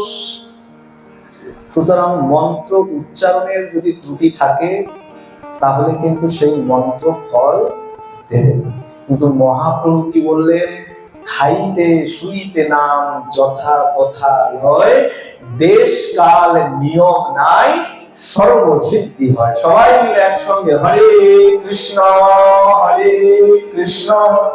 কৃষ্ণ কৃষ্ণ হরে হরে, হরে রাম রাম রাম হরে হরে। সুতরাং মহাপ্রভুর আসার কথাকে স্মরণ রেখে আমাদের সবাইকে মহামন্ত্র জপ। ধীরে ধীরে মহাপ্রভুর বাল্য লীলার কথার মধ্যে আমার কবিরাজ গোস্বামীপাদ প্রবেশ করলেন। সেখানে বলা হলো মহাপ্রভু যখন আসলেন বিচার দেওয়া হলো সর্বসুলক্ষণ, সবকিছু লক্ষণ সু। সব লক্ষণ যদি সুই হবে তাহলে চন্দ্র গ্রহণ কেন হলো? গ্রহণকে তো আমরা সু বলি না। গ্রহণ যখনই হয়, গ্রহণ যখন ছেড়ে যায়, ঠাকুর ঘর ভালো করে পরিষ্কার করে, রন্ধনশালা ভালো করে পরিষ্কার করে, স্নান করে শুদ্ধ পবিত্র হয়ে তারপরে কাজে নিযুক্ত হই, তাহলে সু তো নয়। তাহলে কি জ্যোতিষীয় গণনা মিথ্যা বললো? বলে না জ্যোতিষীয় গণনা মিথ্যা বলেনি। তাহলে শোনো এখানে বিচার আছে। বিচার কি? আচার্যগণ বললেন অকলঙ্ক গৌরচন্দ্র দিলা দর্শন, সকলঙ্ক চন্দ্রে তবে কিবা প্রয়োজন। যেখানে অকলঙ্ক, যে চাঁদের গায়ে কলঙ্ক নাই, সেই চাঁদই যখন উপস্থিত হয়েছে আর আমি তো সকলঙ্ক চন্দ্র, আমার গায়ে কলঙ্ক আছে, আমি আর এখানে থেকে কি কাজ আছে? আরে ভাই রাহু, তুই আর বিলম্ব করিস না, আয় আমাকে এসে গ্রাস কর। চাঁদ যেন ডেকে নিলেন আর রাহু গ্রাস কর। বলে শুধু কি এটাই? আচার্য বর্মনগণ বললেন না, শুধু এটাই, আরো দুটো খুব সুন্দর তত্ত্ব দিয়েছে। কি প্রথম তত্ত্ব দিলেন? বলে শোনো, দেখবে যখন কোনো উৎসব হয়, কোনো মহারাজ আসে, কুচুমার্গের মহারাজ যখন কেউ আসে, আর আসলে পরেই আমরা ধ্বনি দেই, হরিবোল হরিবোল হরিবোল করে, জয় নিতাই জয় গৌর বলে ধ্বনি দেই। আচ্ছা, যদি কোনো মহন্ত মহারাজ আসলে এমন ভাবে অভ্যর্থনা করি, আর সেখানে দাঁড়িয়ে অনন্ত কোটি ব্রহ্মাণ্ডের মালিক আসছে, তা তার অভ্যর্থনা কেমন হওয়া উচিত? বলে তার জন্য গ্রহণের কি সম্পর্ক? বলতে পারতে যে ভগবান আসছে আর সবাই ধ্বনি দিত। আচ্ছা, মুখে মুখে বললে, মৌখিক ভাবে বললে কজন ধ্বনি দেবে? যে ভক্ত সে ধ্বনি দেবে, যে ভক্ত নয় সে তো ধ্বনি দেবে। কিন্তু গ্রহণ যখন লাগে, তখন ভক্ত অভক্ত বিচার করে না, ভক্ত তো ধ্বনি দেয়, অভক্ত চিন্তা করে আমিও যেন এখান থেকে বিপদ থেকে সুরক্ষিত থাকি, সবাই যখন ধ্বনি দিচ্ছে আমিও একটু দেই। এ কারণে কি করলেন? যে ভগবান আসবেন, তার অভ্যর্থনাকে বিশেষ করবার জন্য আজকে সেই ছলে চন্দ্রগ্রহণ ঘটিয়ে দিলেন, যাতে চন্দ্রগ্রহণ হবে আর চারিদিকে খোল করতাল কাসর ঘন্টা বাজবে, শঙ্খর ধ্বনি হবে, রূপধ্বনি হবে, আর সেই সময় আমার জগৎ অধিপতি এসে উদয় হবে। বলে গৌর সুন্দর ভগবান কি, সচিনন্দন ভগবান কি।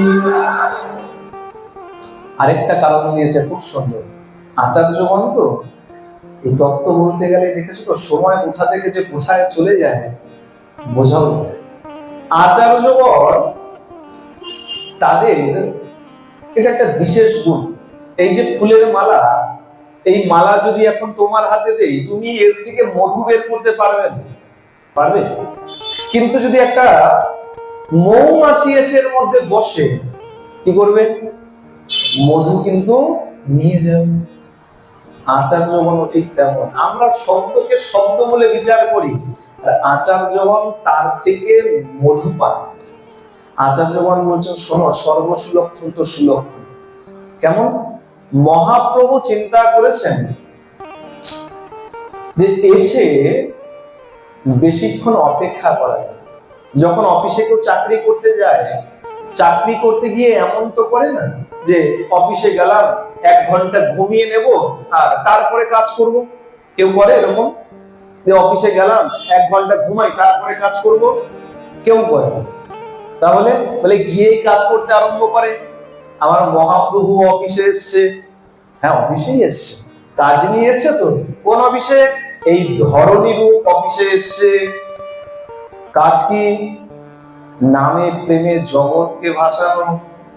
এসেই বিলম্ব করেন না, নাম বিতরণ করতে আরম্ভ করে দিয়েছেন।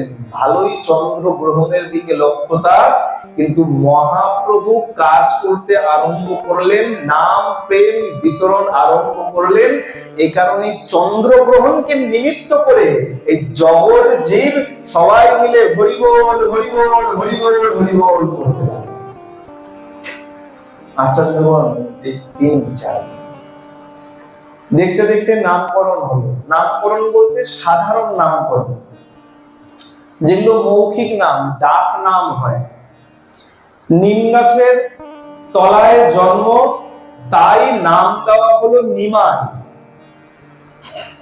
যদি নিম গাছের তলায় না হতো, শুধু ঘরের মধ্যেই হতো, নিম গাছ যদি না থাকতো, তাহলে কি নিমাই হতো না?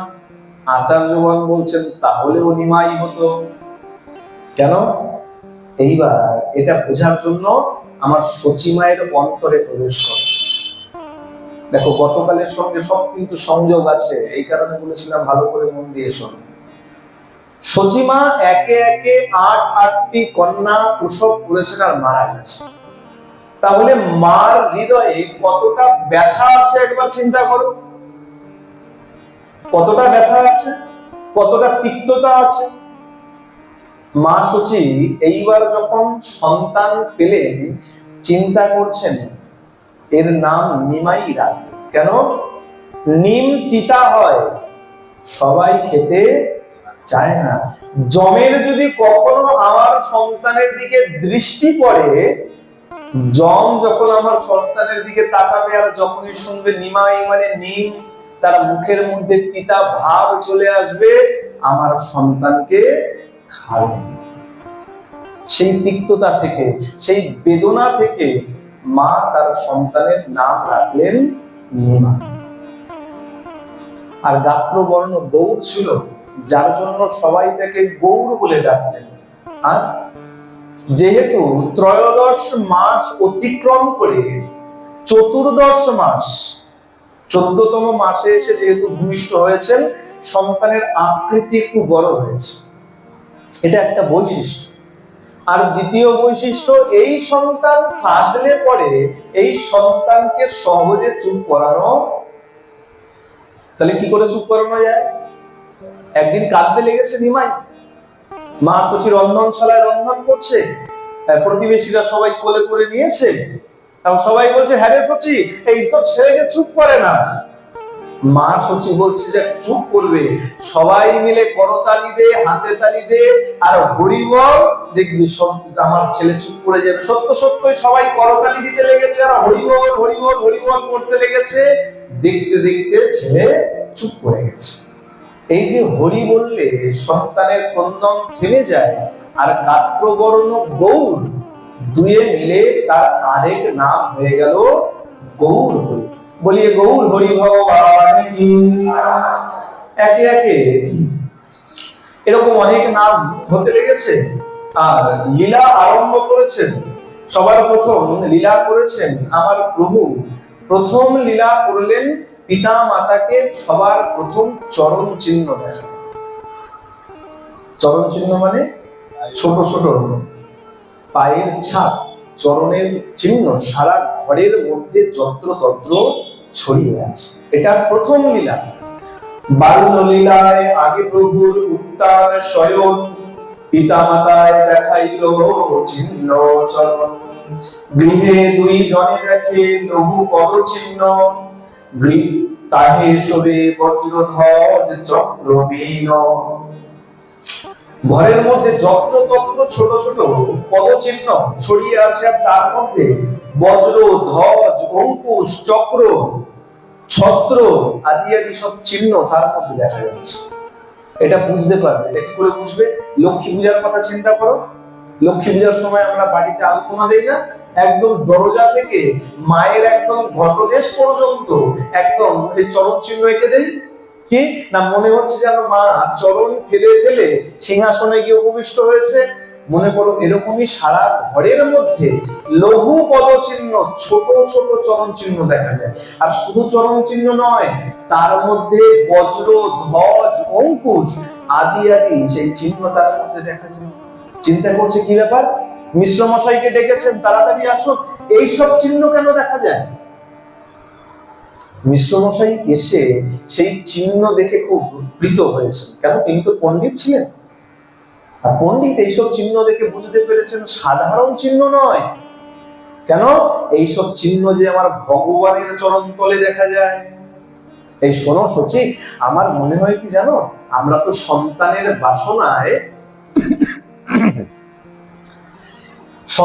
বাসনায় শালগ্রামের কত পূজা করেছি। শালগ্রাম শিলা, শালগ্রাম শিলা মানে বিষ্ণু, বিষ্ণু মানে কৃষ্ণ, কৃষ্ণ মানে বালগোপাল।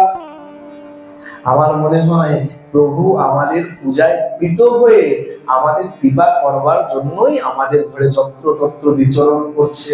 চিন্তা, জগন্নাথ মিশ্র নিজের কাজে লেগে গেছেন, আর এই সময় ওই নিমাই ঘুমাচ্ছে। জগন্নাথ মিশ্র যেই বেরিয়ে গেছেন নিজের কাজে ব্যস্ত হয়েছেন, এদিকে নিমাই কাঁদতে লেগেছে। যখনই কাঁদতে লেগেছে, নিমাইকে তাড়াতাড়ি অঙ্কে নিয়েছেন মা। অঙ্ক মানে কোল, কোলকে ভালোবাসায় শাস্ত্রীয় ভাষায় বলা হয় অঙ্কদেশ। কোলে নিয়েছেন। কোন কোলে? আচার্যগণ তারও ব্যাখ্যা করেছেন। বাম কোলে নিয়েছেন, বাম কোলে নিয়ে সন্তানকে যখন স্তনদুগ্ধ পান করাতে লেগেছেন, আর মায়েদের মধ্যে এর অভিজ্ঞতা থাকবে, সন্তান যখন স্তনদুগ্ধ পান করে তখন চুপচাপ থাকে, হাত দাপায়, পা দাপায়, মায়ের হয়তো চুল ধরে টানে, মায়ের গালের মধ্যে একটু হাত দিয়ে হাত বোলাতে থাকে, দৌড়াত্মপনা করতে থাকে। নিমাইও ঠিক তদ্রূপ, স্তনদুগ্ধ পান করছে আর আমার দৌড়াত্মপনা করছে। মা কি করেছে, নিমাইকে একটু জাপটে ধরার জন্য যখনই পা দুটোকে একটু জোর করে ধরতে গেছে, ধরতে গিয়েই তার দৃষ্টি পড়েছে আমার নিমাইয়ের চরণতলে। কি ব্যাপার, সারা ঘরের মধ্যে যে ছোট ছোট চিহ্ন দেখি, সেই চিহ্নই যে আমার নিমাইয়ের চরণতলে দেখি। তাড়াতাড়ি হাত দিয়েছেন মিশ্র মশাই, তাড়াতাড়ি আসুন, তাড়াতাড়ি আসুন।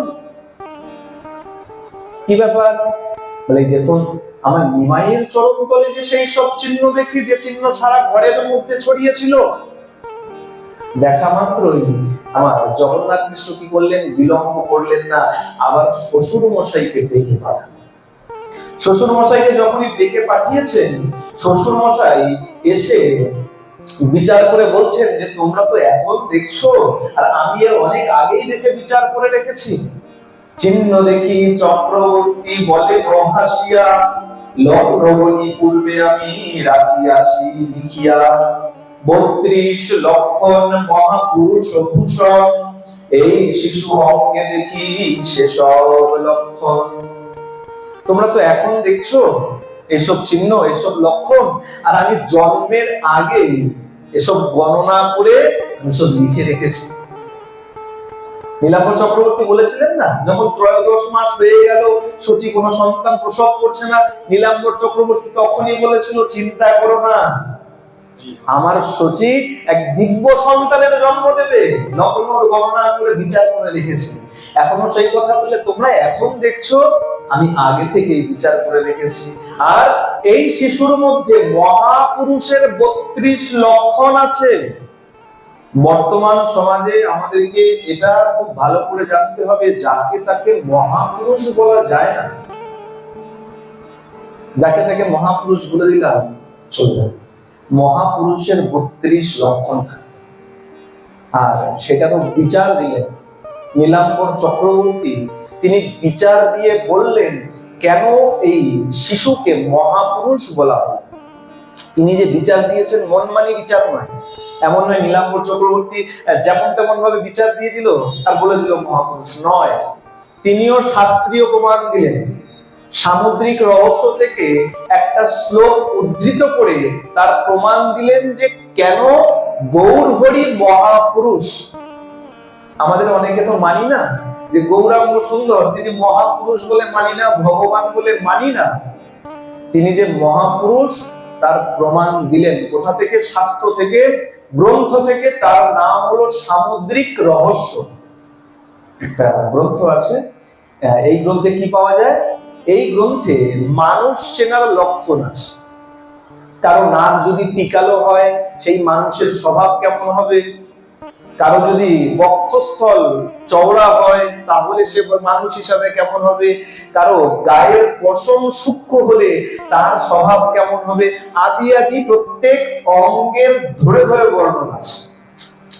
সেইখান থেকেই শ্লোক উদ্ধৃত করে বললেন নীলাম্বর চক্রবর্তী, তাদেরকে বোঝালেন। কি বলা হলো, পঞ্চ দীর্ঘ, পঞ্চ সূক্ষ্ম, সপ্ত রক্ত সরোন্নত, ত্রিরস্য গম্ভীর, তা 30 লক্ষণ মহান। পঞ্চ দীর্ঘ, পঞ্চ সূক্ষ্ম, সপ্ত রক্ত সরোন্নত। চৈতন্য চরিতামৃতের মধ্যে এক একটা অঙ্গ ধরে ধরে বলা আছে। পঞ্চদীর্ঘ, 5টা দেহ এই মহাপ্রভু বড় ছিল, দীর্ঘ। কি কি, নাসা, নাক বড় ছিল, ভুজ, হনু, হনু মানে চোয়াল, নেত্র এবং জানু দীর্ঘ ছিল, বড় ছিল। পঞ্চ অঙ্গ, ভালো করে শুনবে, যাকে তাকে মহাপুরুষ বলা যাবে না। দেখেছো তো, যখন প্রতিমা তৈরি হয়, প্রতিমার চোখগুলো দেখবে আমরা যাকে সহজ কথায় বলি পটল চেরা চোখ, বুঝো না? আমার বউ সুন্দরের তাই ছিল, যার জন্য বলা হলো নেত্র দীর্ঘ, মানে চোখ একদম কর্ণ পর্যন্ত চওড়া দীর্ঘ। আর পঞ্চ অঙ্গ সূক্ষ্ম, সেগুলো কি? ত্বক, কেশ, অঙ্গুলি পর্ব, দন্ত এবং রোম। এই পাঁচটা অঙ্গ সূক্ষ্ম আছে। আর সপ্ত রক্ত, নেত্র প্রান্ত, পদতল, করতল, ওষ্ঠাধর, জিহ্বা আর নখ। নেত্র প্রান্ত মানে চোখের কোণাগুলো লাল লাল লাগবে, হস্ততল পদতল লাল লাগবে, জিহ্বা লাল হবে, নখাগ্র লাল হবে। এখনই কেউ কিন্তু বিচার করবে না, দেখতে আরো আরে বাবা আমার মুখটা লাল লাল, তাহলে মনে হয় আমিও একটু একটু ভগবান। এই ভুল কিন্তু কেউ করবে না। বাড়িতে গিয়ে হয়তো দেখা গেল আয়নার সামনে দাঁড়িয়ে গেলে মা কালী হয়ে, আরে আমার জিভ লাল দেখায়, আমিও ভগবান। ভালো করে শোনো, 32 লক্ষণই যদি থাকে তাহলেই সে মহাপুরুষ বা ভগবান। একটা দুটো দিয়ে কোনো কাজ হবে না। আর কি বললেন? বলা হলো 6টি অঙ্গ উন্নত হবে। কি কি? বক্ষস্থল, স্কন্ধ, নখ, নাসিকা, কটিদেশ আর মুখ। উন্নত, একটু উন্নত উঁচু মতন থাকবে। আর 3টে অঙ্গ গ্রীবা, জঙ্ঘা আর জঙ্ঘা মানে উরুদেশ, যাকে আমরা সোজা কথায় থাই বলি। আর মেহল, মেহল মানে জননেন্দ্রিয়, এগুলো সূক্ষ্ম হবে। আর 3টে অঙ্গ কটিদেশ মানে কোমর, ললাট এবং বক্ষস্থল বিস্তীর্ণ হবে, ছড়ানো মনে হবে। আর 3টে অঙ্গ, সেই 3টে গম্ভীর হবে। 3টে কি কি? নাভি, স্বর আর বুদ্ধি। নাভি গভীর হবে, স্বর গভীর হবে, গভীর মানে গাম্ভীর্যতা থাকবে, আর বুদ্ধি গম্ভীর, গম্ভীর মানে তীক্ষ্ণতা থাকবে। 3টেই ছিল। 32-এর 32ই মহাপ্রভুর মধ্যে লক্ষিত হয়েছিল, যার জন্য তাকে মহাপুরুষ বলা হয়েছে। কণ্ঠস্বর বলা হয়েছে না, পদকর্তা পদে বলেছেন, বেনু বিনারব মানে পরাভব, কণ্ঠে মধুর ভাষা। বেনু আর বিনা, দেখবে অনেকের স্বভাব থাকে রাত্রবেলায় গান শুনতে শুনতে ঘুমায়, হ্যাঁ, কোন ইনস্ট্রুমেন্ট, কোন বাদ্যযন্ত্রের ধ্বনি শুনতে শুনতে ঘুমায়। বাঁশির ধ্বনি কত মিষ্ট। বেনু বিনারব, বিনা, মা সরস্বতীর হাতে যে বিনা থাকে, সেই বিনার ধ্বনি কত মিষ্ট। মানে পরাভব, যার কণ্ঠধ্বনির কাছে এই বেনু বিনা পর্যন্ত নতমস্তকে থাকে, সেই মহাপ্রভু কণ্ঠধ্বনি কত গাম্ভীর্যপূর্ণ, কত সুমিষ্ট ছিল, একবার চিন্তা। আর বুদ্ধিরা কি প্রমাণ দেবো? বুদ্ধি তো ইতিমধ্যে কত কত প্রমাণ পেয়ে গেছে যে এত বড় পণ্ডিত, তার বুদ্ধির আর আলাদা করে কি প্রমাণ দেয়? এভাবে এই প্রথম লীলাতে তিনি সবার প্রথমে পিতামাতাকে চরণ চিহ্ন দেখালেন। আস্তে আস্তে এই যখন নীলাম্বর চক্রবর্তী আসলেন এই কথা শুনে বাড়িতে, এই সময় আমার মহাপ্রভুর নামকরণ হয়েছিল। এতদিন এখনো কিন্তু নামকরণ হয়নি। এখন ওই সবাই আমরা যেমন পাড়ায় ডাক নাম দেই না, হ্যাঁ, নন্টে ফন্টে ঘন্টে মন্টে, এরকম সব ডাক নাম হয়েছে। গৌরহরি, নিমাই আদি আদি সব ডাক নাম চলেছে। এইবার নীলাম্বর চক্রবর্তী বলছেন, শোনো, দিন ভালো আছে, ব্রাহ্মণ ডাকো, আজকে নামকরণ হবে। যখন নীলাম্বর চক্রবর্তী বলেছেন, তখন আমার জগন্নাথ মিশ্র ব্রাহ্মণ আদি সবাইকে ডেকেছেন। আর ডাকার পরে সেই সময় এই আমার মহাপ্রভুর নামকরণ হয়েছে। মহোৎসব করো সবে, বোলাবো ব্রাহ্মণ, আজ দিন ভালো করিব নামকরণ। নামকরণ হলো, কি নামকরণ হলো? সর্বলোকে করিব ইহ ধারণ পোষণ, বিশ্বম্ভর নাম ইহার এই তো কারণ। বলিয়ে বিশ্বম্ভর ভগবান কি। এতদিনে নাম সংস্কার হলো, নাম হলো বিশ্বম্ভর। কেন? বিশ্বকে ভরণ পোষণ করবে কি দিয়ে? খাবার দিয়ে। হ্যাঁ, খাবার দিয়ে। খাবার দিয়ে নয়, এই দেহের খাবার হলো অন্ন, আর মনের খাবার এই নাম রূপীয়। একটা খাঁচায় পাখি পশু, খাঁচার মধ্যে পাখি পশু, খাঁচাটাকে খুব সুন্দর রং করেছো, যদি পাখিটাকে খেতে না দাও, তাহলে খাঁচার কি মূল্য? ঠিক তেমন যদি মনের আহার যদি তুমি না দিলে, মনই যদি না থাকলো, তাহলে দেহ দিয়ে কি লাভ? আমার তোমার মন আছে, আমাদের বিচার আছে, আমরা কি করি ভালো করে সুন্দর করে সেজে গুজে তারপরে বেরোই, যাতে সবাই দেখলে বলে কি ভালো লাগছে, কত সুন্দর লাগছে। কিন্তু যে বৈরাগী, তাকে কি বলবে? তারা কি বলে? ছেঁড়া কাঁথা, নেড়া মাথা, জীর্ণ বহির্বাস, কেহ পুছিলে কয়েও আমি নিত্যানন্দের দাস। তাহলে মনের মধ্যে অন্তর আছে, তাহলে মনের আহার প্রয়োজন আছে। যতক্ষণ না মনের এই কৃষ্ণ নামামৃত রূপ আহার আসবে, ততক্ষণ মন বৈরাগী হবে না। আর মন বৈরাগী না হলে মর্কট বৈরাগ্যে কোনো কাজ হবে না। মহাপ্রভু বলেছিলেন, মর্কট বৈরাগ্য না করো লোক দেখাইয়া। ওই বানরের মতন বৈরাগী হয়েও না। বানর ঘর নেই, বাড়ি নেই, চাল নেই, চুলো নেই, কোথায় থাকে, কোথায় খায়। কিন্তু বৃন্দাবনে গেলে দেখবে আগে তোমার ব্যাগ ছিনিয়ে নিয়ে যায়, দেখেছো তো? চশমা নিয়ে চলে যায়, মোবাইল নিয়ে চলে যায়। মহাপ্রভু বললেন এমন বৈরাগ্য দেখাবে না। তাহলে ভরণ পোষণ করবেন কৃষ্ণ নামামৃত দিয়ে, ভক্তি দিয়ে এই জগৎকে ভরণ পোষণ করবে। এই কারণে এর নাম বিশ্বম্ভর। চৈতন্য ভাগবতে বৃন্দাবন দাস আরেকটু বিচার দিয়েছে। কি বিচার দিয়েছেন? বিচার দিলেন, মহাপ্রভুর আগমনের পূর্বে কিছুদিন নবদ্বীপে খরা ছিল, বৃষ্টি হয়নি। আর বৃষ্টি না হলে শস্য উৎপন্ন হবে না, আর শস্য উৎপন্ন না হলে আহার জল হবে না। আর মহাপ্রভুর যখন আগমন হলো, তারপরে বৃষ্টি আরম্ভ হলো। এই বৃষ্টি হলো মানে শস্য উৎপন্ন হবে, সবার আহার হবে। এই সব দিক বিচার করে, এই সব লক্ষণ, জ্যোতিষীয় লক্ষণ বিচার করে তারপরেই সন্তানের নাম রাখা হয়েছিল বিশ্বম্ভর। বাবা যেটা বললেন, সবার আহার জোগাড় করবে, সেই কারণেও সন্তানের নাম হলো বিশ্বম্ভর। দেখতে দেখতে ছোট থেকে উত্তান শয়ন শুয়ে থাকতেন, আস্তে আস্তে শিশু পাশ ফিরতে লেগেছেন, আর আস্তে আস্তে হামাগুড়ি দিতে লেগেছে। মহাপ্রভু যখন হামাগুড়ি দিতে শিখেছেন, আর হামাগুড়ি যখন খেতে লেগেছেন, হামাগুড়ির দৃশ্য আরো মনোরম। আমাদের সবার অভিজ্ঞতা আছে, যার বাড়িতে সন্তান হয়েছে, বিবাহিত হোক আর অবিবাহিত হোক, অবিবাহিতরাও জানে। কেন? বাড়িতে হয় কাকার ছেলে, ভাইয়ের ছেলে, বৌদির সন্তান, কেউ না কেউ হয়েছে। ছোট বাচ্চা সবার বাড়িতেই ছিল, সবার মধ্যে অভিজ্ঞতা আছে।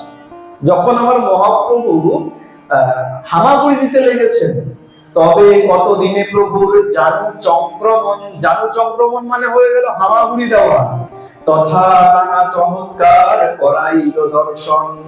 হামাগুড়ি দিতে লেগেছে, মা সচি এত আনন্দ পায়। দেখেছো তো, বাচ্চারা যখন হামাগুড়ি দেয়, আমরা কি করি? পিছন পিছন যাই।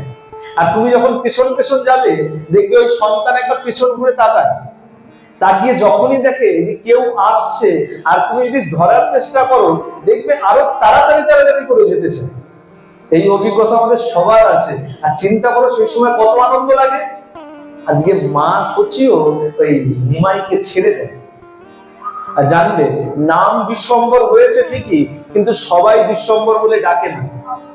বারবার নিমাই কেন বলছি? বলবে বাবা নাম তো বিশ্বম্বর হয়ে গেল, পিতা একমাত্র বিশ্বম্বর বলে ডাকে, আর দাদা বিশ্বরূপ, আর বিশ্বরূপের সাঙ্গপাঙ্গ বন্ধু বান্ধবেরা এই বিশ্বম্বর বলে ডাকে, আর কেউ ডাকে। আর সবাই যারা ভক্ত, যারা জানে ভগবান এসছে, তারা গৌরাঙ্গ বলে ডাকে, গৌর হরি বলে ডাকে।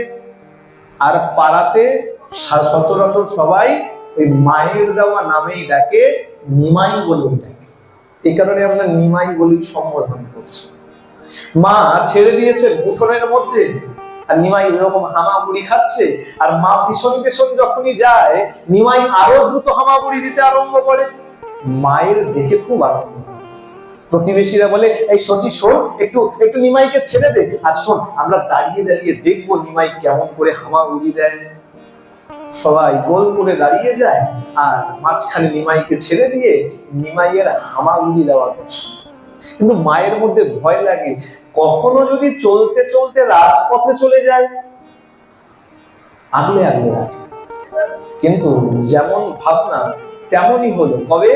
আস্তে আস্তে যখন হামাগুড়ি দিতে দিতে এইবার প্রভু যখন আদো আদো পায়ে চলতে আরম্ভ করলেন, পদচংক্রমণ যখন আস্তে আস্তে চলতে আরম্ভ করলেন, তখন গিয়ে মায়ের ভয় সত্যি হলো। তবে কতদিনে হইল পদচংক্রমণ, শিশু আনে মিলি করে বিবিধ খেলন। কিছুদিন পরে হাঁটতে আরম্ভ করেছে, ছোট ছোট পায়ে হাঁটতে থাকে। আর হাঁটতে হাঁটতে আজকে সত্য সত্যই কি হয়েছে, এই বাড়ির সীমানা অতিক্রম করে রাজপথে নেমে গেছে। রাজপথ মানে সোজা কথায় আমরা যাকে সড়ক পথ বলি। সড়ক পথে যখন নেমে গেছে, আর ঠিক এমন সময় এক চোর ওই আমার বাড়ির সামনে দিয়ে যাচ্ছে। জগন্নাথ মিশ্রের চোর চুরি করবে চিন্তা করেছে, বাড়ির সামনে দিয়ে যাচ্ছে, আর এর মধ্যে দেখতে পেয়েছে আমার ওই সচির নন্দন আজকে রাজপথে নেমে গেছে। চোর কি ভাবছে? চোর দেখছে এত সুন্দর শিশু আর গায়ে এত অলংকার, যদি একে চুরি করে নেওয়া যায়, একে মেরে যদি সব নিয়ে নিতে পারি, এর জীবনে আমার আর মনে হয় চুরি করতে হবে। কেন? মা এত সুন্দর করে সাজিয়ে রাখতেন নিমাইকে। আমাদের বর্তমানে আধুনিক একটা গান আছে, সম্ভবত শ্যামল মিত্রের লেখা, গানের মধ্যে একটা লাইন আসে, সেখানে বলা হচ্ছে, সোনার হাতে সোনার কাপন কেকার অলংকার। সোনার হাত মানে গায়ের গরম সোনা, আর তাতে আবার সোনার অলংকার পরিয়েছে। এখন বোঝা যাচ্ছে না অলংকারের শোভা কি সেই গা বৃদ্ধি করছে, নাকি গায়ের বৃদ্ধি এই অলংকার করছে, সোনার অলংকার বৃদ্ধি করছে শোভা। বোঝা যাচ্ছে না। একে তো গৌর সুন্দর, এত সুন্দর তার গাত্রের আভা, আবার তাতে মা তাকে এত সুন্দর অলংকার পরিয়ে রেখেছে। আজকে চোর দেখে চিন্তা কিছু না করে আজকে কোলে তুলে নিয়েছে। কিন্তু এই সন্তানের একটা বিশেষ লক্ষণ ছিল। কি লক্ষণ? যে একবার কোলে নেয় সে আর কোল ছাড়া করতে চায় না। মা সচি বিশদ নিমাইকে কোলে নিতে সময় পেত না। কেন? প্রতিবেশীরা একবার যে কোলে নেয় আর কোল থেকে নামাতে চায় না। অমিয় নিমাই চরিতে বলা হচ্ছে, মা কোলে পায় কখন? যখন রাত্রিবেলায় ঘুম পাড়ায়, সেই সময় কোলে। বেশ, চোর এখন কোলে তুলে নিয়েছে। চিন্তা করো চোরের কি অবস্থা হতে পারে। যখনই কোলে তুলে নিয়েছে, এখন চিন্তা করছে, ছি ছি ছি, আমি কিনা চিন্তা করছিলাম এই ছোট্ট শিশু এত সুন্দর দেখতে, একে বধ করে হত্যা করে এর অলংকার হরণ করে নেব। এত নিকৃষ্ট আমি, ধিক আমার জীবনকে। নিজেকে ধিক্কার দিতে দিতে আজকে ওই নিমাইকে কোলে নিয়ে মোটামুটি ঘুরে নিয়েছে পাড়া। আর ইতিমধ্যে শোরগোল পড়ে গেছে, নিমাই নাই, নিমাই নাই, নিমাই নাই। মা তো প্রায় মূর্ছা যায়। কেন? যদি নিমাইকে কোনো চোটে তুলে নিয়ে চলে যায়, নিমাইকে যদি আর না পায়। বাবা খুঁজতে লেগেছে, দাদা বিশ্বরূপ তার সাঙ্গপাঙ্গ বন্ধু বান্ধবদের নিয়ে খুঁজতে লেগেছে। খানিকক্ষণ পরে দেখতে পাচ্ছে দরজা দিয়ে আমার নিমাই ছুটতে ছুটতে আসছে, আর এসে আমার জগন্নাথ মিশ্রের কোলে ঝাঁপিয়ে পড়ছে। জগন্নাথ মিশ্র বলছে, বাবা ছিলি কোথায়? তোকে সবাই আমরা খুঁজতে লেগেছি, তোকে পাচ্ছিলাম না, ছিলি কোথায়? আমার নিমাই বলছে, বাবা, তার মনের ভাবটা এমন, বাবা একটা ভালো মানুষ এসেছিল। ভালো মানুষ কেন? ভালো করে শোনো। একটা ভালো মানুষ এসেছিল, আমাকে ভাবলাম সারা পাড়া ঘুরাবে, আমাকে একটুখানি ঘুরিয়ে আবার দরজায় ছেড়ে দিয়ে চলে গেল। বাচ্চাদের কাছে ভালো মানুষ তারাই হয় যারা তাকে লজেন্স কিনে দেয়, যারা কোলে করে নিয়ে পাড়ায় টহল দেয়, দেখবে তোমার বাচ্চা ভালো হলে ওই প্রতিবেশী যখনই আসে তখনই লাফ দিয়ে তার কোলে চলে যায়। কেন? বলে এইবার আমাকে পাড়া টহল দিয়ে ঘোরাবে। নিমাই কি বলছে?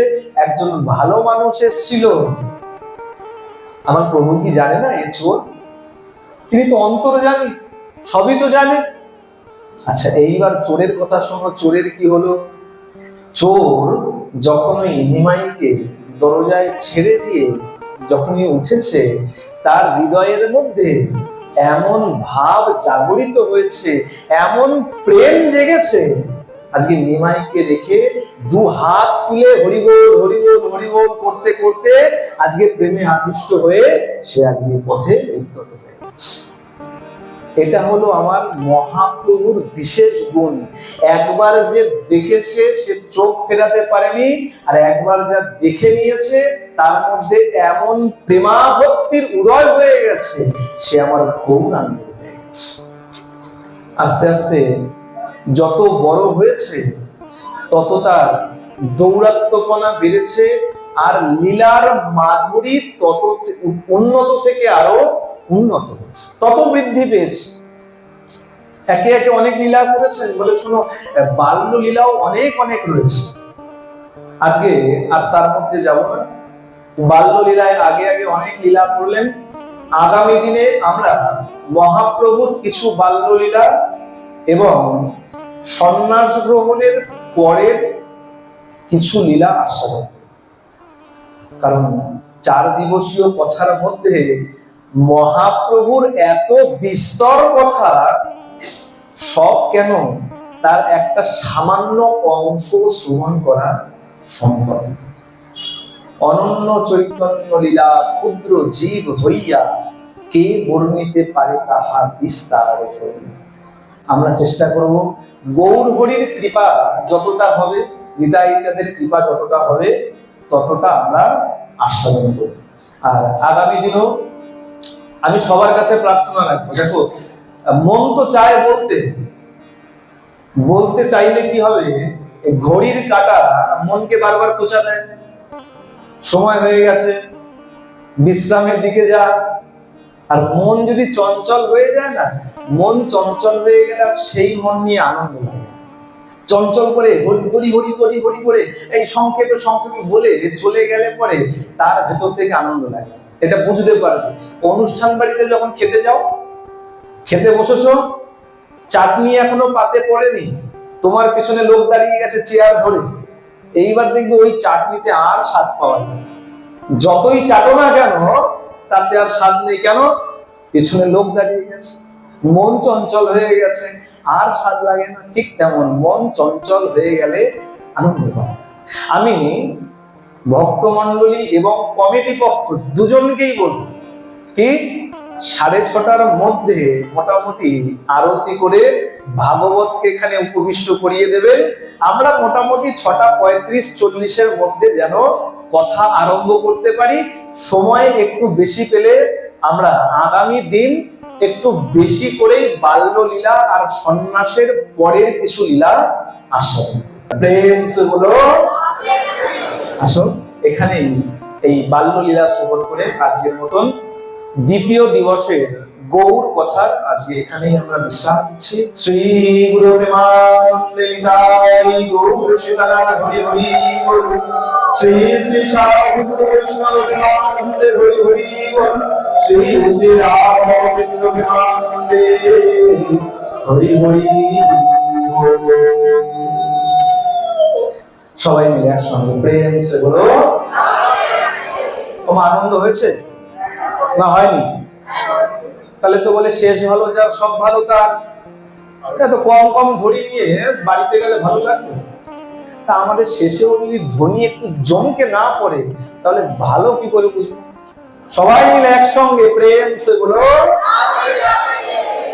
যারা হাতগুলো তোলেনি প্রসাদ নেবে না, নাকি হাত গুটিয়ে বলবে হা মুখে দাও? তাহলে একটু কৃপা করে দোনো হাত তুলে প্রেম সে বলো।